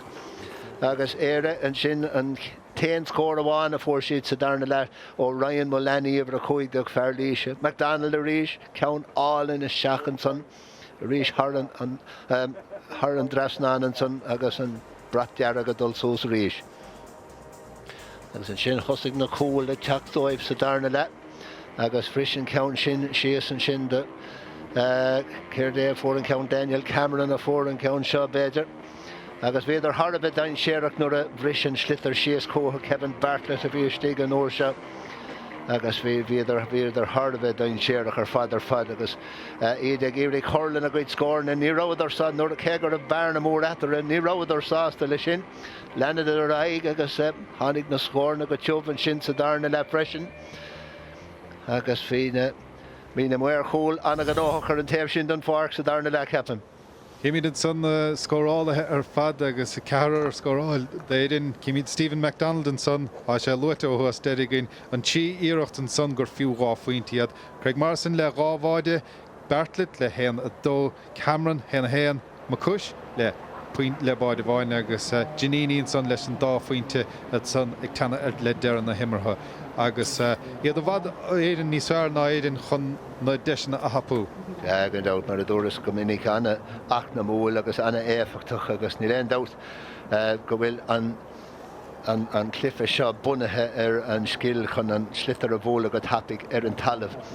có minic agus có tapig agus is féidir leat agus an nós sin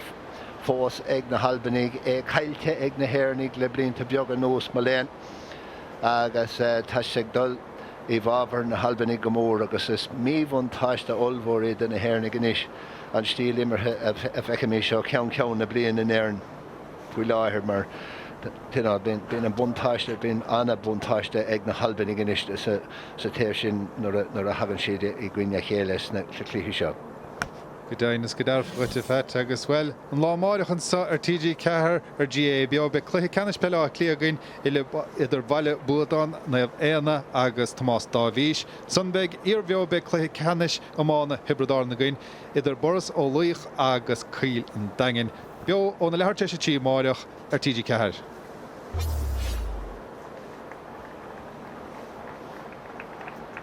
Cimid an san na Hairnig go fáilt na buin as an cluiche á gimmart agus is das an nuda agus is das an cluiche agus is sport lethe sethe agus is fiú chéúra sa tlísa. Ágan dát mar tá annach chuide tá gail láidir idir na cluichí thar blianta agus imríonn na Halbanig an cluiche mar a dimmer na Hairnig fadó agus sin an rud go bhfuil sé éasca go leor dearmad a dhéanamh agus níl an cluiche cumhannacht aithrithe go mór thar na blianta ar chorabé ach ní féidir linn sin dhéanamh maidir leis sin imáint tá sé aithrithe go mór ceapan na Landaíine go bhfuil sé aithrithe don maithas agus beidir go bhfuil mar go bhfuil sé bhd níos tapúil in amar bhí ach nuair a hagan na fórne I gcuine chéile fecha míad a ríisiim líana go bhfuil an buntáiste is ag na Halbanig. So go daine na máíocht ar an dalamhan san sé luite cúplabáta go agus níl sé in áglaithe a hiile agus deir cúpla duine go méide go meach an chluiche níos fearr dámeach si dámeach na fórne a tarachirthe ar an dalamh seachas a bheith chuoine bhar chósaí sellibh tamar fad. Se an dát agus maradóras chuann sé crochíonn sé muil den na himráí gachúr a chailann siad le second nó second ag éirí an slitar a smachtó Cailann siad beagáin am an san agus chuann sin is seach go mór ar luas an ónsaí agus nuair echan tú na Halbanig nuair a ecinn siad an slitar taringíonn siad agus éiríonn leo a chur ó ceann na parca a bhaid níos minicí agus a bhaid níos tapúla agus féann siad I bhaid níos máscóir na dabhar agus ní léon dát agus ní féidir éon aragáanta dhéanamh nuair a echan tú an scór chuige héanaach sin sé scór déag I gcuine ceir scór ag na Hairnig.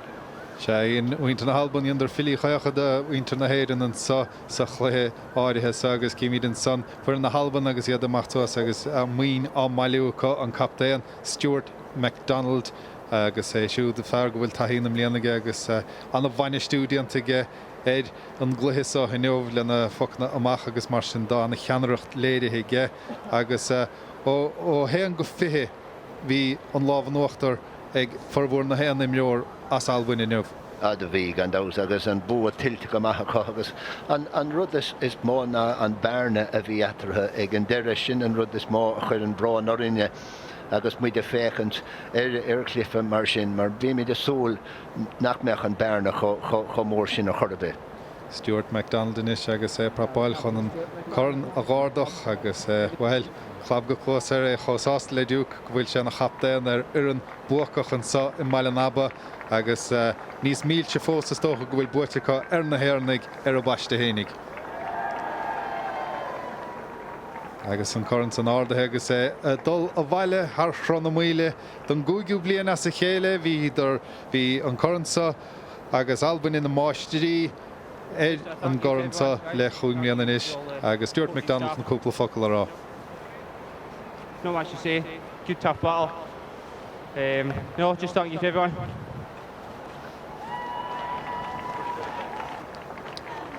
Ní mór a bhí le again son Stuart MacDonald ach a ráid san sásta agus an corn sa buaite ag Alban an sa I Maileanaba trána anna chluigein hí na Halban go mór an nuachtar ó cheann na himmartha agus ó hús deireann na himmartha Stuart MacDonald ag bréthe chopáin saoldína ar na níis agus an buasan prílte go maithacha. Mar sin bhaine ar fadan sa I Maileanaba slán go fóil be mí caint. I got a new tattoo